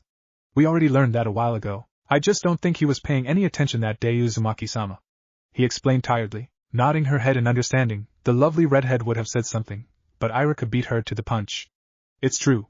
This lesson was already taught some time back. Turning to look into Kushina's eyes, Iruka offered her a polite smile. I don't mean to be a pain, but might I ask that you and the other adults please leave now, Kushina-sama? I need to resume teaching my class. Kushina sighed before nodding her head once again. I understand. Thank you for your time, Iruka-san, she said politely before hugging her son tightly again and turning to walk off. Come on, Miko-chan, Itachi-kun, let's get you two moved into your new home, she said with a smile before they left the room. When Iruka noticed Jubia hadn't left with them, he looked to her and opened his mouth to ask her to kindly leave, but she quirked a brow at him and shook her head. The ANBU should have told you this, but I am Jubia Yagyu. I have been assigned as Naruto-kun's guardian. I am going to remain with him whether you like it or not. I will not help him cheat, if you are worried about that, but I will not leave him either. You will simply have to deal with my presence in your classroom. Nodding his head in understanding, Iruka motioned for them to take their seats and watched as they began making their way up the stairs towards the empty seats in the very back of the room. When the same boy from yesterday swung out his leg to try and trip Naruto again, Jubia withdrew one of her katana and held it so close to the boy's eye in so quick a motion that, had he blinked or moved a muscle, he would have lost his eye. Trying that same stunt again, HM? Retract the foot. Now, she commanded. The boy slowly withdrew his foot and gulped audibly as he watched Jubia sheath her blade. When she offered him a sadistic smile and a pat on the head, he thought he'd faint in fear. Good boy. That wasn't so hard, was it? She questioned as she walked past with Naruto and company in tow.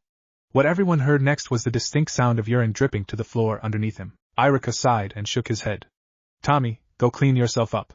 And Jubia-san, was that really necessary? The redhead offered a too-sweet smile down at Iruka from behind her beloved Naruto-kun seat and nodded her head. Oh, most certainly. It was the best way to teach that little punk a lesson. He won't be trying to harm my precious Naruto-kun ever again. In fact, I don't think anyone in here will ever try to harm him again, will they? She queried. Seeing almost everyone shaking their heads in the negative, she smiled sweetly and nodded her head in acceptance.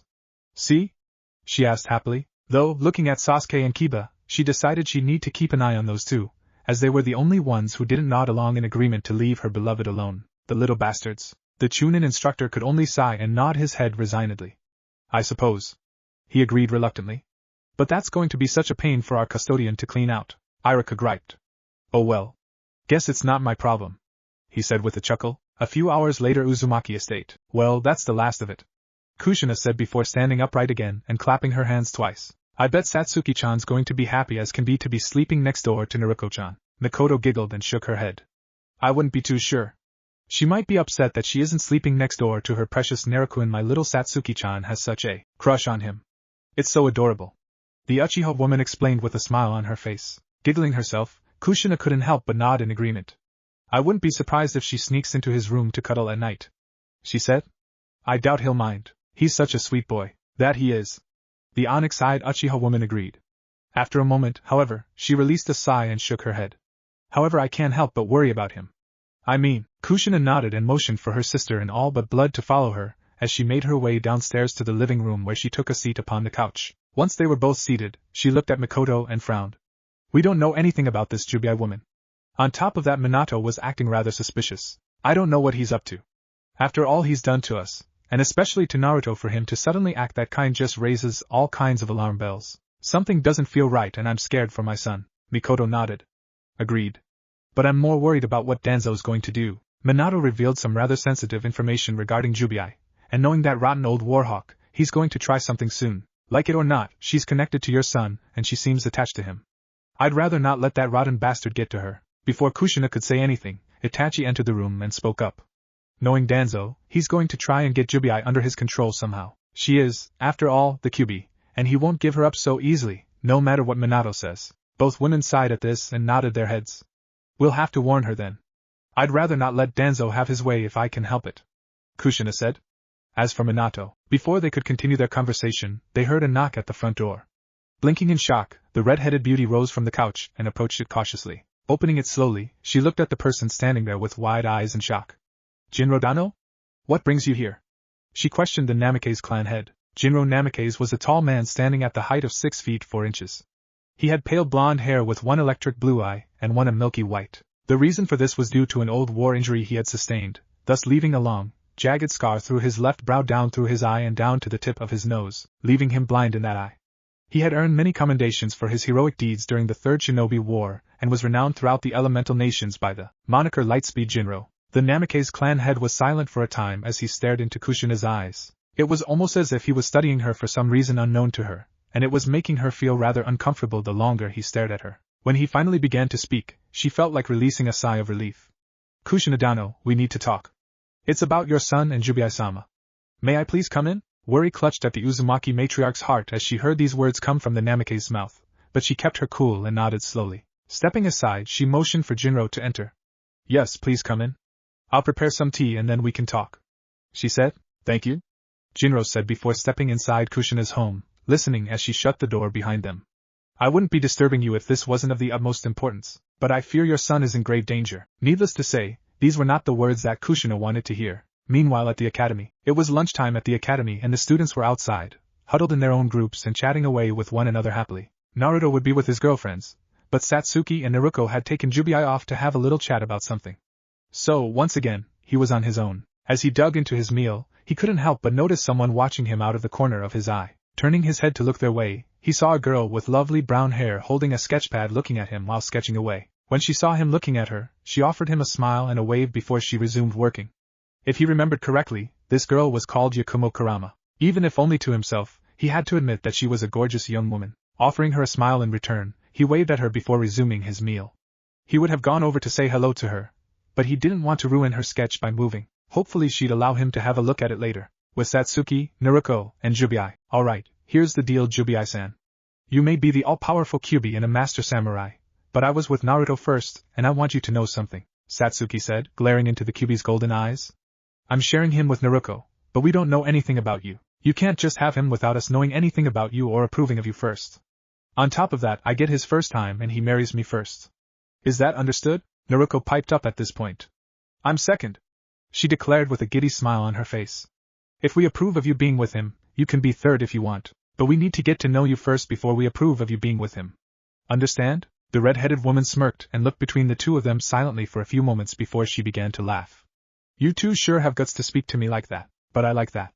However, I have genuine feelings for Naruto-kun, and I will not be denied my right to be with my beloved. You will just have to get used to my presence in his life.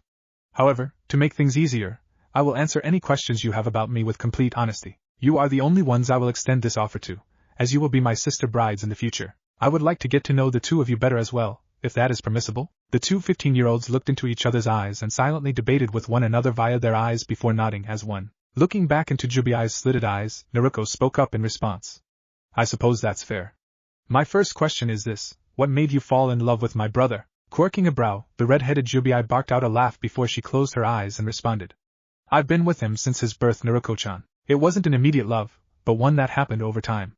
I watched his life and took the time to study him as the days went by. Days turned into months, months turned into years. All I had to do was watch how his life played out, and review his memories as I saw fit. I could link to his emotions and senses as well if I so chose to do so. Sighing softly, Jubia opened her eyes and looked skyward. His life has been a hard one, but he persevered. Naruto-kun is a strong young man. He reminds me of Muni Akira in many ways. But Naruto-kun is his own person. He's so full of love and compassion, but at the same time, he's capable of a powerful sense of hatred for those who wrong him, as well as this village. However, he doesn't let that hatred consume him like a great many others would. Looking into their eyes, Jubia smiled and shrugged her shoulders. I suppose there's no one singular reason that I fell for him. It's just something that happened over time. He's a truly amazing individual and I want nothing more than to be with him, and keep him safe from any further harm, whether it be from the likes of Minato, the villagers, or a rogue ninja or anything else. He is truly my beloved. The red-headed Uzumaki twin nodded in acceptance of this answer, and offered Jubia a bright smile. I'm happy to hear that. I can tell you really care for him. What do you think, Satsuki-chan? I think she's worthy to be with Naruto-kun. Satsuki smiled and nodded in agreement. Oh, most definitely. After a response like that, I agree wholeheartedly. However, I still think we should get to know each other better. I want to hear about your past and this Muniakira person. I want to hear about all your old friends and stuff too, she said giddily. Jubia smiled and nodded her head in acceptance. Understood. It will have to wait until later, however. We should get back to Naruto-kun, and you two should eat your lunches. I could go for some lunch as well, if either of you are willing to share with me? She questioned hopefully. The teenagers giggled and took Jubia's hands in theirs. Of course we'll share. We're sisters now after all. Now come on, we need to return to Naruto-kun after all. After school, as Naruto and company were leaving the academy building, they were stopped by a shout of Naruto's name. Turning back to see who had called him, they spotted their classmate, Yakumo, running towards them. When she caught up to them, she smiled at Naruto and bowed to him for a brief moment before straightening herself up and looking him in the eyes. I'm glad I caught you, Naruto. I wanted to apologize for not saying anything to you earlier. I know I was sketching you earlier without permission, but I couldn't help it. It was a perfect setting and the picture turned out really well. Would you like to see it? Smiling, Naruto nodded and watched as she produced the sketch and held it out for him to see. Taking it from her, he looked at it and whistled in appreciation. This is amazing, Yakumo. You're really talented. He complimented. Do you often draw sketches like this? While his girlfriends peered over his shoulder at the sketch, each of them admiring it for its beauty, Yakumo blushed a bit and began to poke her index fingers together shyly. Looking down at her feet, she replied with yes. I prefer to paint though, to be perfectly honest with you. I'm looking up into Naruto's eyes. Yakumo gave him an awkward smile and shuffled a bit. Would you like to come over sometime and take a look at my paintings? I'd really like to be your friend, and I want to get your opinion on my artwork. Blinking in shock at this, Naruto handed her sketch back to her before pointing at himself. You want to be friends with me? But nobody wants to be friends with me. Ever. Why me? The brunette blinked and tilted her head cutely to the side. Why not? I don't see anything wrong with you, and besides I'm allowed to choose who I want to be friends with, no matter what my peers might think of me. So I want to be your friend, regardless of the fact that it might make me an outcast. So friends? Smiling at her, Naruto nodded and extended his hand to her to shake. Friends, Yakumo-chan, he said. And I'd love to come over sometime to take a look at your paintings, though I'm not an art critic or anything, so I can't promise I'll be able to give the kind of reviews on them you might hope for, he said as he rubbed the back of his head in embarrassment. And can my girlfriends come along too? Pretty please? Yakumo blinked and looked at the three women with Naruto. Girlfriends? They're all with you? She questioned disbelievingly. Wow. I wasn't expecting that. But sure, they're more than welcome to come along. I'd love to be friends with all of you, she said with a bright smile. I've got to go now though. See you later, Naruto. And with that, the Kurama heiress rushed off, a small skip in her step as she hurried along. As the group of four prepared to walk off, they saw Kushina, Mikoto, and Itachi waiting for them. Hurrying over to them, they couldn't help but wonder what was going on. Hey mom, Mikoto-sama, Itachi and I, what's going on? Naruto questioned. Mikoto frowned at Naruto and tugged on his cheek. It's not Sama anymore, Naruto-kun. Just call me Mikoto or Mikoto-chan from now on, got it? She asked with a too sweet smile. As for why we're here, we came to pick you up and take you home. Satsuki-chan, we've moved into Kushi-chan's home. Isn't that great? She asked with a grin. Eyes widening, Satsuki grew a megawatt smile on her face and began bouncing in place. You mean I get to be with Naruko-chan and Naruko-in every day now? Yes, thank you, she exclaimed before glomping onto her mother. Best day ever. The adults laughed at her reaction, while Naruto and Naruko smiled happily at this news. After Satsuki separated from her mother, the group began their trek home, each of them more than happy to get this day over and done with. It had been one hell of a day and they were each looking forward to just relaxing once they got home. Later that night, the Uzumaki family, the Uchihas included, as they were being accepted into the Uzumaki clan by Kushina and were therefore going to be honorary Uzumakis, were seated in the living room. Each of them were looking at Jubia as she was prepared to speak with them about her past and her friends, the other Bijou. On top of that, Kushina wanted to ensure that Jubia wasn't a threat to her little Naruko-in. Jubia-san, Kushina began, I want to know something. How can I trust you with my son? You're the Kyubi? The red-headed woman responded. I was sealed within you for a long time, Kushina. You never once tried to get to know me, Instead, you impaled me with your chains and kept me restrained. I'm not a villain, Kushina.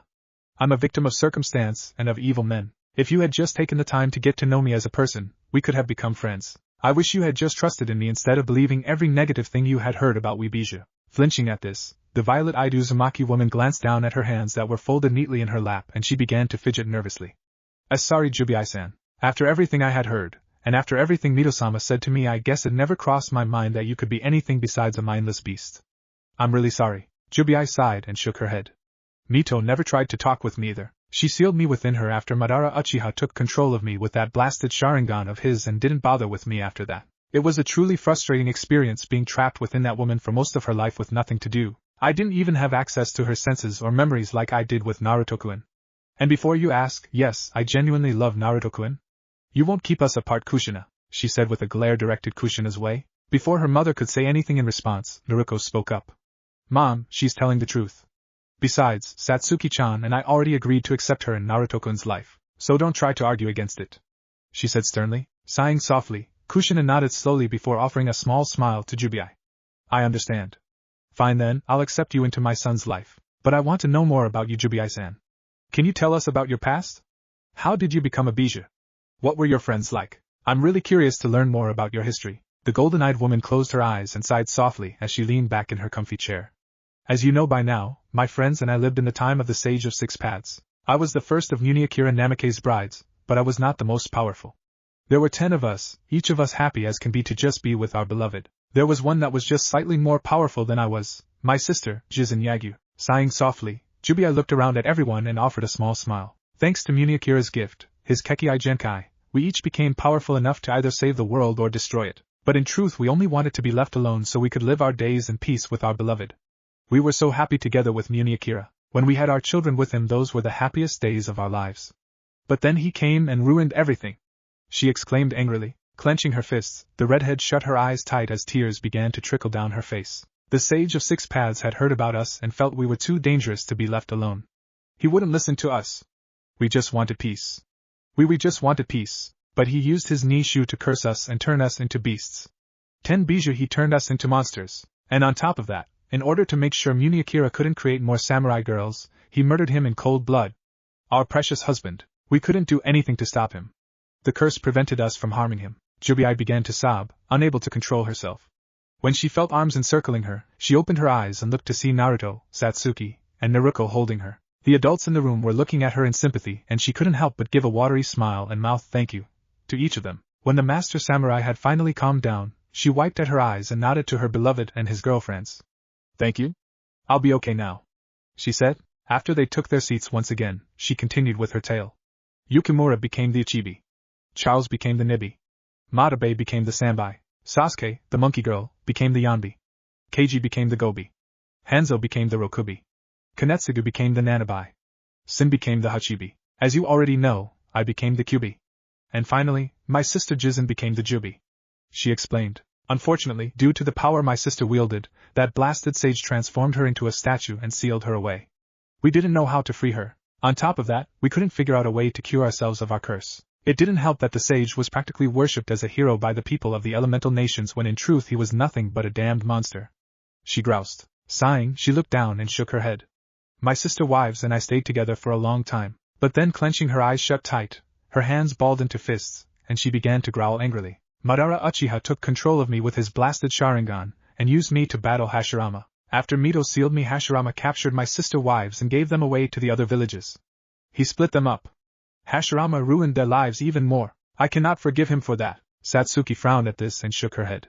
You and your family have been wronged in such horrible ways. If only people had taken the time to try and understand you instead of looking at you like you were monsters or weapons to be used, she said sadly. That's just wrong. Before Jubei could respond, Naruto clenched his fist tight and looked hard into Jubei's eyes. Jubei, no matter how long it takes me, I swear to you that I'll reunite you with your family. I'll free each of them from their hosts, and make sure that none of you can ever be sealed or controlled by anyone ever again. That's a promise. Jubei smiled thankfully at him and rose from her chair before approaching her precious Naruto-kun and hugging him tight. Leaning in close, she captured his lips with hers, kissing him passionately for a while before she pulled back and leaned her forehead against his. Thank you, my darling Naruto-kun. You have no idea how much that means to me. Everyone in the room smiled at this scene and walked over to hug her. We'll all do what we can to help you, Jubia-san. Mikoto said. You're part of our family now. We won't let you suffer any longer. The beautiful redhead couldn't help but shed a few tears as she shook and began to sob, allowing everyone to hold her. Thank you all so much, she said softly. You're all such wonderful people. 2 weeks later, Academy. For the past 2 weeks, Naruto had been a blushing mess. Every night, Satsuki had been sneaking into his room to snuggle up next to him while he slept. What made it so awkward for him was the fact that she insisted on sleeping in a see-through nightgown. So every morning he would wake up to see her breasts and just thinking about her body brought a deep blush to his face, and he couldn't help but bury his face into his hands to try and hide it from those around him. Next to him, Satsuki couldn't help but giggle wickedly, a sinister grin on her face. Leaning in close, she whispered into his ear. Thinking about me again, HM? If you really want, I can take it all off next time. I bet you'd really like that, wouldn't you, Naruto-kun? She teased mercilessly. Naruto shook his head and looked at her out of the corner of his eye. Isn't it a bit too early to be doing that kind of thing, Satsuki-chan? I mean, sharing a bed this soon is rushing things too, isn't it? Giggling to herself, the raven-haired teenager shook her head and smiled at him. All we're doing is cuddling.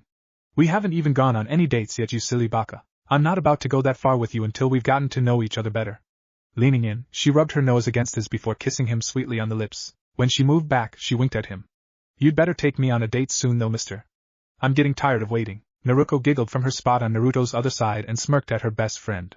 I'm glad you're being more open about your feelings, Satsuki-chan. It's amazing how much you've changed from your tsundere tendencies, she said. It was true, over the past 2 weeks, Satsuki had been growing used to being in Naruto's presence, and was slowly changing from being a major tsundere to being this loving self that she was currently acting.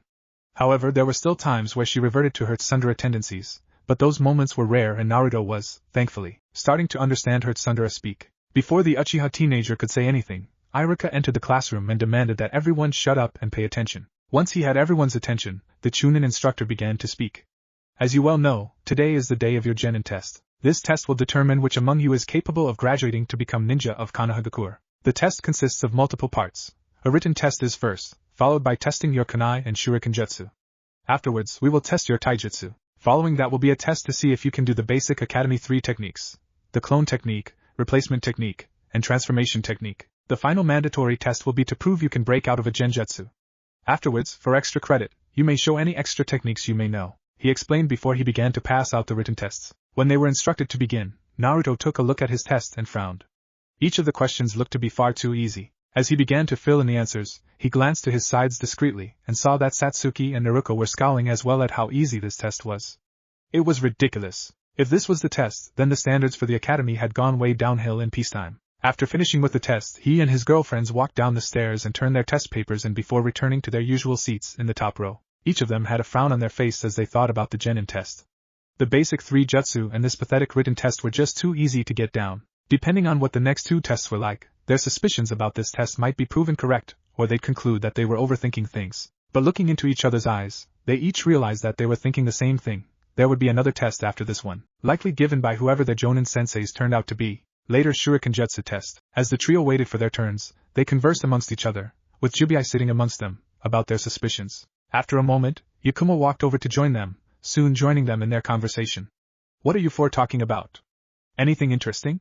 She asked conspiratorially. Satsuki smiled at Yakumo and nodded her head. Yeah. We're discussing the test. It's far too easy. We're pretty sure that this whole thing is just to weed out those that don't have the potential to become genin. We think that whoever our Jonin senseis turn out to be, that they're going to have some kind of big test for us that determines if we really become genin or not. She explained. Nodding in agreement, the brunette decided to add in her 2 cents. I thought as much too. Sadly, I don't think many other people in our class figured it out though, she said before releasing an annoyed sigh. Oh well. Not like it's our problem, right? She asked with a giggle. Before anyone could say anything more, they heard Yakumo's name be called. Wishing her good luck, they watched as she went up and took her turn, easily scoring a 9 out of 10 with the kunai and a 10 out of 10 with the shuriken. When she returned to the group, she was congratulated and thanked her friends with a happy smile on her face. She had worked really hard to improve her kunai and shuriken jutsu, and was really happy to become so good at using them. Eventually, they each took their turns before they eventually proceeded to the ring where the taijutsu portion of the exam would take place. As they waited for their names to be called, they continued to converse with one another, this time about a subject Jubia brought up. I can't help but wonder who will be teamed together.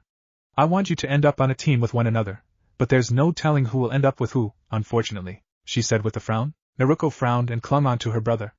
I want to be with Naruto-kun. I don't want to be separated from him, damn it, she said with a pout. If I don't get to be with him, then at the very least, I'd better not be paired with Sasuke team, Kiba team, or any of Sasuke team's wretched fangirls. That would be absolutely unbearable. The redhead griped. Satsuki scowled and looked towards her estranged brother. I'd better not be put on a team with Sasuke or I'm likely to kill him. She snarled out. As for Kiba team, I don't want anything to do with that pervert. If I'm put on a team with him and he tries to touch me, I'll rip his balls and hands off and leave him a crippled mess. Jubia smirked and nodded her head in appreciation. I like those ideas. I'd kind of like to do that to them regardless. However, without just cause, it would only lead to trouble. So for now, I'll restrain myself. Such a pity, she said before releasing a frustrated sigh. Naruto Uzumaki and Sasuke Uchiha. Iruka called out, interrupting their conversation. Looking his way, Naruto smirked before he looked at Sasuke and caught him looking at him with a furious scowl on his face. Standing up, the 15-year-old blonde entered the ring and took his ready stance, more than ready to crush this wretched punk standing across from him. I'm going to crush you, loser. I've been waiting for the chance to knock you off your high horse. I'm going to humiliate you in front of your whores. Anyone that would willingly give themselves to the Kyuubi himself is a fool and a filthy slut. They should be groveling at our feet for allowing them to continue living after they gave themselves to a beast like you. Sasuke said with a sadistic smirk on his face. Hell, my sister is the biggest slut of them all. I bet she spreads her legs for you every night, planning to carry your filthy child. Maybe I should do the world a favor and kill her right now. Snarling, Naruto clenched his fists tight and glanced to his side to see Satsuki fighting back tears while Naruto was barely managing to restrain herself from leaping towards Sasuke and ripping his head off. Jubia looked absolutely murderous while Yakumo's hand was twitching, ready to grab her paintbrush to begin painting a deadly painting that she could use to destroy Sasuke's mind with one of her powerful genjutsu. Looking back into his opponent's eyes, the blonde teenager growled out, I'm going to kill you, Sasuke. Glaring at Iruka, he snarled, Start the damn match already, Iruka-sensei. I'm tired of waiting. Flinching at the venom in his student's voice, Iruka quickly started the match and watched as Naruto disappeared in a burst of speed before reappearing with his fist buried in Sasuke's gut. From there it turned into a one-sided beatdown with Naruto turning his opponent into a broken, bloody mess. Sasuke, you stupid fool. Naruto's really going to kill you if I don't stop this. When Naruto pinned Sasuke to the ground and began to choke the life out of him, Iruka quickly appeared behind him and pried him off of the Uchiha, though it took a great deal of effort to do so. That's enough, Naruto. You can't kill him. You're protecting that little shit? After all he said? He threatened to kill Satsuki-chan. You heard everything he said. He deserves it. That asshole's the real monster here, not me, goddammit. Naruto shouted out, clearly very pissed off. Iruka sighed and placed his hands on Naruto's shoulders. I know, Naruto. I know. But if you kill him, you could end up in some serious trouble. I don't want that for you. Now go sit down with your loved ones while I take Sasuke to the nurse's office. Growling, the blue-eyed blonde clenched his fists even tighter before turning and stomping off towards his loved ones. Sitting down with them, he was about to talk with them before he heard one of Sasuke's fangirls begin to shout at him. She had pink hair and emerald green eyes. If he had to admit it, even if only to himself, she was a very pretty young woman, but she could be a real bitch sometimes, and this was one of those moments. How dare you do that to Sasuke-kun? He was in the right. You are a monster. Before Naruto could say anything, Naruto wrapped him up in a hug and placed a kiss on his cheek. Ignore her, Naruto-kun. We're okay. You're okay. Let's just try to calm down and wait for Iruka-sensei to come back so we can get this test over with. Personally though, she said before a smirk crossed her features, I wish he had let you kill that asshole. He deserved it. Satsuki wiped her eyes clean of their tears before she smiled at Naruto. You're such a sweetheart, Naruto-kun. I'm so lucky to have you. And Naruto-chan's right. Just ignore those bitches. Let's just try to relax. She said. Later, after passing the genjutsu test, the group were now waiting to take the Academy 3 test. Yakumo and Satsuki had already gone and passed, and now it was Naruko's turn. She had just passed with the replacement technique, and was now instructed to perform the clone technique. However, due to her high chakra reserves, she couldn't perform that particular technique, so she asked if she could perform a more advanced version. Therefore, she performed one that her mother had taught her, the shadow clone technique. After she went, Naruto was called and he was allowed to perform the same techniques, including the same clone technique his sister had performed. Once they had all passed, they sat together and began to discuss what techniques they should perform for extra credit. Well, I'm planning to use one of my genjutsu. What about you, Satsuki-chan? You're going to use one of your fire release techniques, right? Yakumo questioned curiously. Shrugging in response, the raven-haired Uchiha frowned thoughtfully before looking up at the ceiling. I dunno. Either that or the body flicker technique, I think. Either / or really. Nodding and understanding, the genjutsu specialist looked at the Uzumaki twins and questioned them. How about you two? What do you think you'll use? Naruko shrugged and closed her eyes, folding her arms underneath her bust. I think I'll just use a water release technique. Something simple. The blonde Uzumaki male offered a smile, and shrugged his shoulders. I'll probably use one of my seals. Just not sure which one yet, he said. Before anyone could say anything more, Irika re-entered the room and told everyone to follow him back outside. Once outside, he began to ask if anyone had any techniques they'd like to show off for extra credit. Sasuke, now that he was feeling a little better after his near-death experience at Naruto's hands, decided to go first in an effort to show up Naruto. Naturally, he performed the Great Fireball technique, which earned him cheers from his fangirls. Naruto and company just sighed and watched and waited as their classmates went one after another, each performing a variety of different techniques in an effort to impress their classmates. When it began to calm down, Satsuki took her turn and decided to go with a fire release technique. Fire release, fire dragon bullet, she exclaimed while holding a single-hand seal. As fire spewed forth from her mouth into the sky, her loved ones cheered her on while the rest of the class watched on in awe. Well, all of them except for Sasuke, Kiba, and the fangirls. When the technique ended, Satsuki panted a bit before she turned and smiled at Irika. Bowing to him, she soon returned to Naruto and the others and sat beside him, resting her head on his shoulder and closing her eyes. Damn, that technique is exhausting. I still need more stamina, she said tiredly. Chuckling a bit, he hugged her close and began to rub her arm up and down. You'll get better over time, sweetheart. I promise, he said as he watched Yakumo go up to perform her technique. She performed a rather powerful genjutsu that affected everyone in the immediate area, causing them to see and feel as if they were trapped in a tunnel that kept spinning around them. It was a nauseating feeling, but they had to admit that it was rather impressive. After Yakumo returned, Naruto took her turn. Once she reached Irika's side, she performed 4 hand seals and shouted out, "Water release, water bullet technique," before spitting out a stream of water just as Satsuki did before her with her fire. Once she was finished, she turned and smiled at Irika and her classmates before returning to her friends and sitting down with the group. Naruto soon went up and pulled out a blank seal tag, an ink brush, and an inkwell. Kneeling down, he began to draw a seal on the seal tag and, upon finishing, placed the seal on the ground away from everyone and smirked as he stepped away from it. Tornado seal, release, he declared as he held up a single-hand seal and watched as a mighty tornado burst forth from the seal, spinning high into the air and growing larger the longer it lasted. His classmates began to scream as they tried to remain rooted to the ground. After a few brief moments, the tornado vanished into nothingness. Turning to Irika, Naruto smirked wickedly before he looked to his fellow classmates, and chuckled darkly. Returning to his girlfriends and his friend Yakumo, Naruto helped them up and began making his way back inside with them, as per Irika's instruction. Once back inside and everyone was seated, Irika looked over everyone before he spoke up. Alright everyone, I want you to sit tight while I go over your scores. It won't take long. Feel free to mingle with each other in the meantime, he said with a smile. As Irika went over the scores, Naruto and company prepared to speak with one another, but their plans were interrupted when Sakura and Ino approached them with scowls on their faces. What the hell were you thinking, Baka? Ino shouted. You could have killed us with that stupid seal. When Sakura prepared to slug Naruto in the top of his head, Jubia slipped her sword out and pressed it against her neck. I wouldn't do that if I were you. You might just lose your head. Beginning to panic, Sakura stepped back and lowered her fist, slowly turning her gaze to Jubia. After a moment, however, she regained her bravado and decided to speak up. Why do you protect him? He's a baka. Sasuke-kun is so much better than him. You should be worshipping him, and yet here you are, following Naruto around like some lost little puppy. It makes no sense. Quirking an eyebrow, Jubia sheathed her katana and stared at Sakura in disbelief. You're serious, aren't you? Wow. I almost couldn't believe it, but you really are that stupid. Incredible, she said in utter astonishment. Naruto is my beloved. I vowed to protect him from all that would threaten to hurt him in any way. That rotten Uchiha doesn't know the first thing about loving anyone, not even himself. And yet you foolish girls still fawn over him as if he'll show you the tiniest bit of affection if you pester him enough. It's truly pathetic, she said with a chuckle. Growling at this, Sakura went to punch Jubia, but she felt a sharp pain in her side. Glancing down, she saw one of Jubia's katanas embedded in her side. Gasping in pain, she watched as the blade was withdrawn and soon collapsed to the ground, clutching at her now bleeding wound. Why?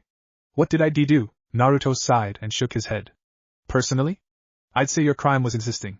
But in truth, you tried to hit me first, and then you tried to attack Jubia. It's your own damn fault.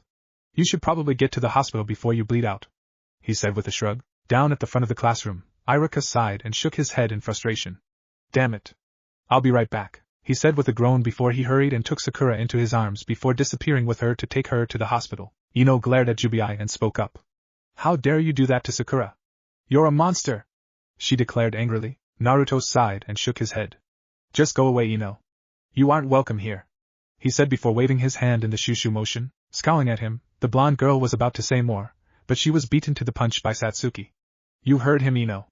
Go away. Or do you want me to kick your ass? Grumbling angrily, Ino turned and stalked off, but not before shooting one last glare at Jubia. Once they were left alone, Naruto spoke up. Kami, why can't they just leave us alone? It's almost like they've got nothing better to do than drive us insane, she exclaimed. I don't know, Naruto-chan, Naruto said irritably. I just hope we don't have to deal with their shit for much longer. Before they could say anything more, Iruka appeared in the classroom once again and began to speak. Alright, before I left, I did manage to finish tallying up the scores. I'll call those of you down who passed so you can accept your headbands. First though, allow me to inform you on who the Rookie of the Year is, he said with a smile. Naruto Uzumaki, congratulations. You are the Rookie of the Year. Great job. Smiling happily, Naruto cheered and pumped her fist into the air. Woohoo! Suck on that, jerkwads, she exclaimed excitedly while her friends congratulated her. Iruka chuckled and began to call out the names of all those who passed, happily giving them their headbands. Once it was over, he informed them to be there in a week before dismissing them. Upon leaving the academy, Naruto and company looked at one another and grinned. So, what should we do to celebrate? The blue-eyed blonde asked. I say we go see our mothers first so we can ask them if they'd like to celebrate with us, Satsuki said. It wouldn't feel right to leave them out of it. And Itachi and I too, we should all celebrate together. Nodding in agreement, Naruto grinned and began to tug them along. Let's get going then. I want to have some fun. What if Naruto is neglected by family Kekkei genkai? And thanks for watching my video till the end. If you enjoyed this content, then do consider subscribing to my channel, and leave a like if you guys need the next part. Comment down and thanks for watching the video, and see you guys in the next video.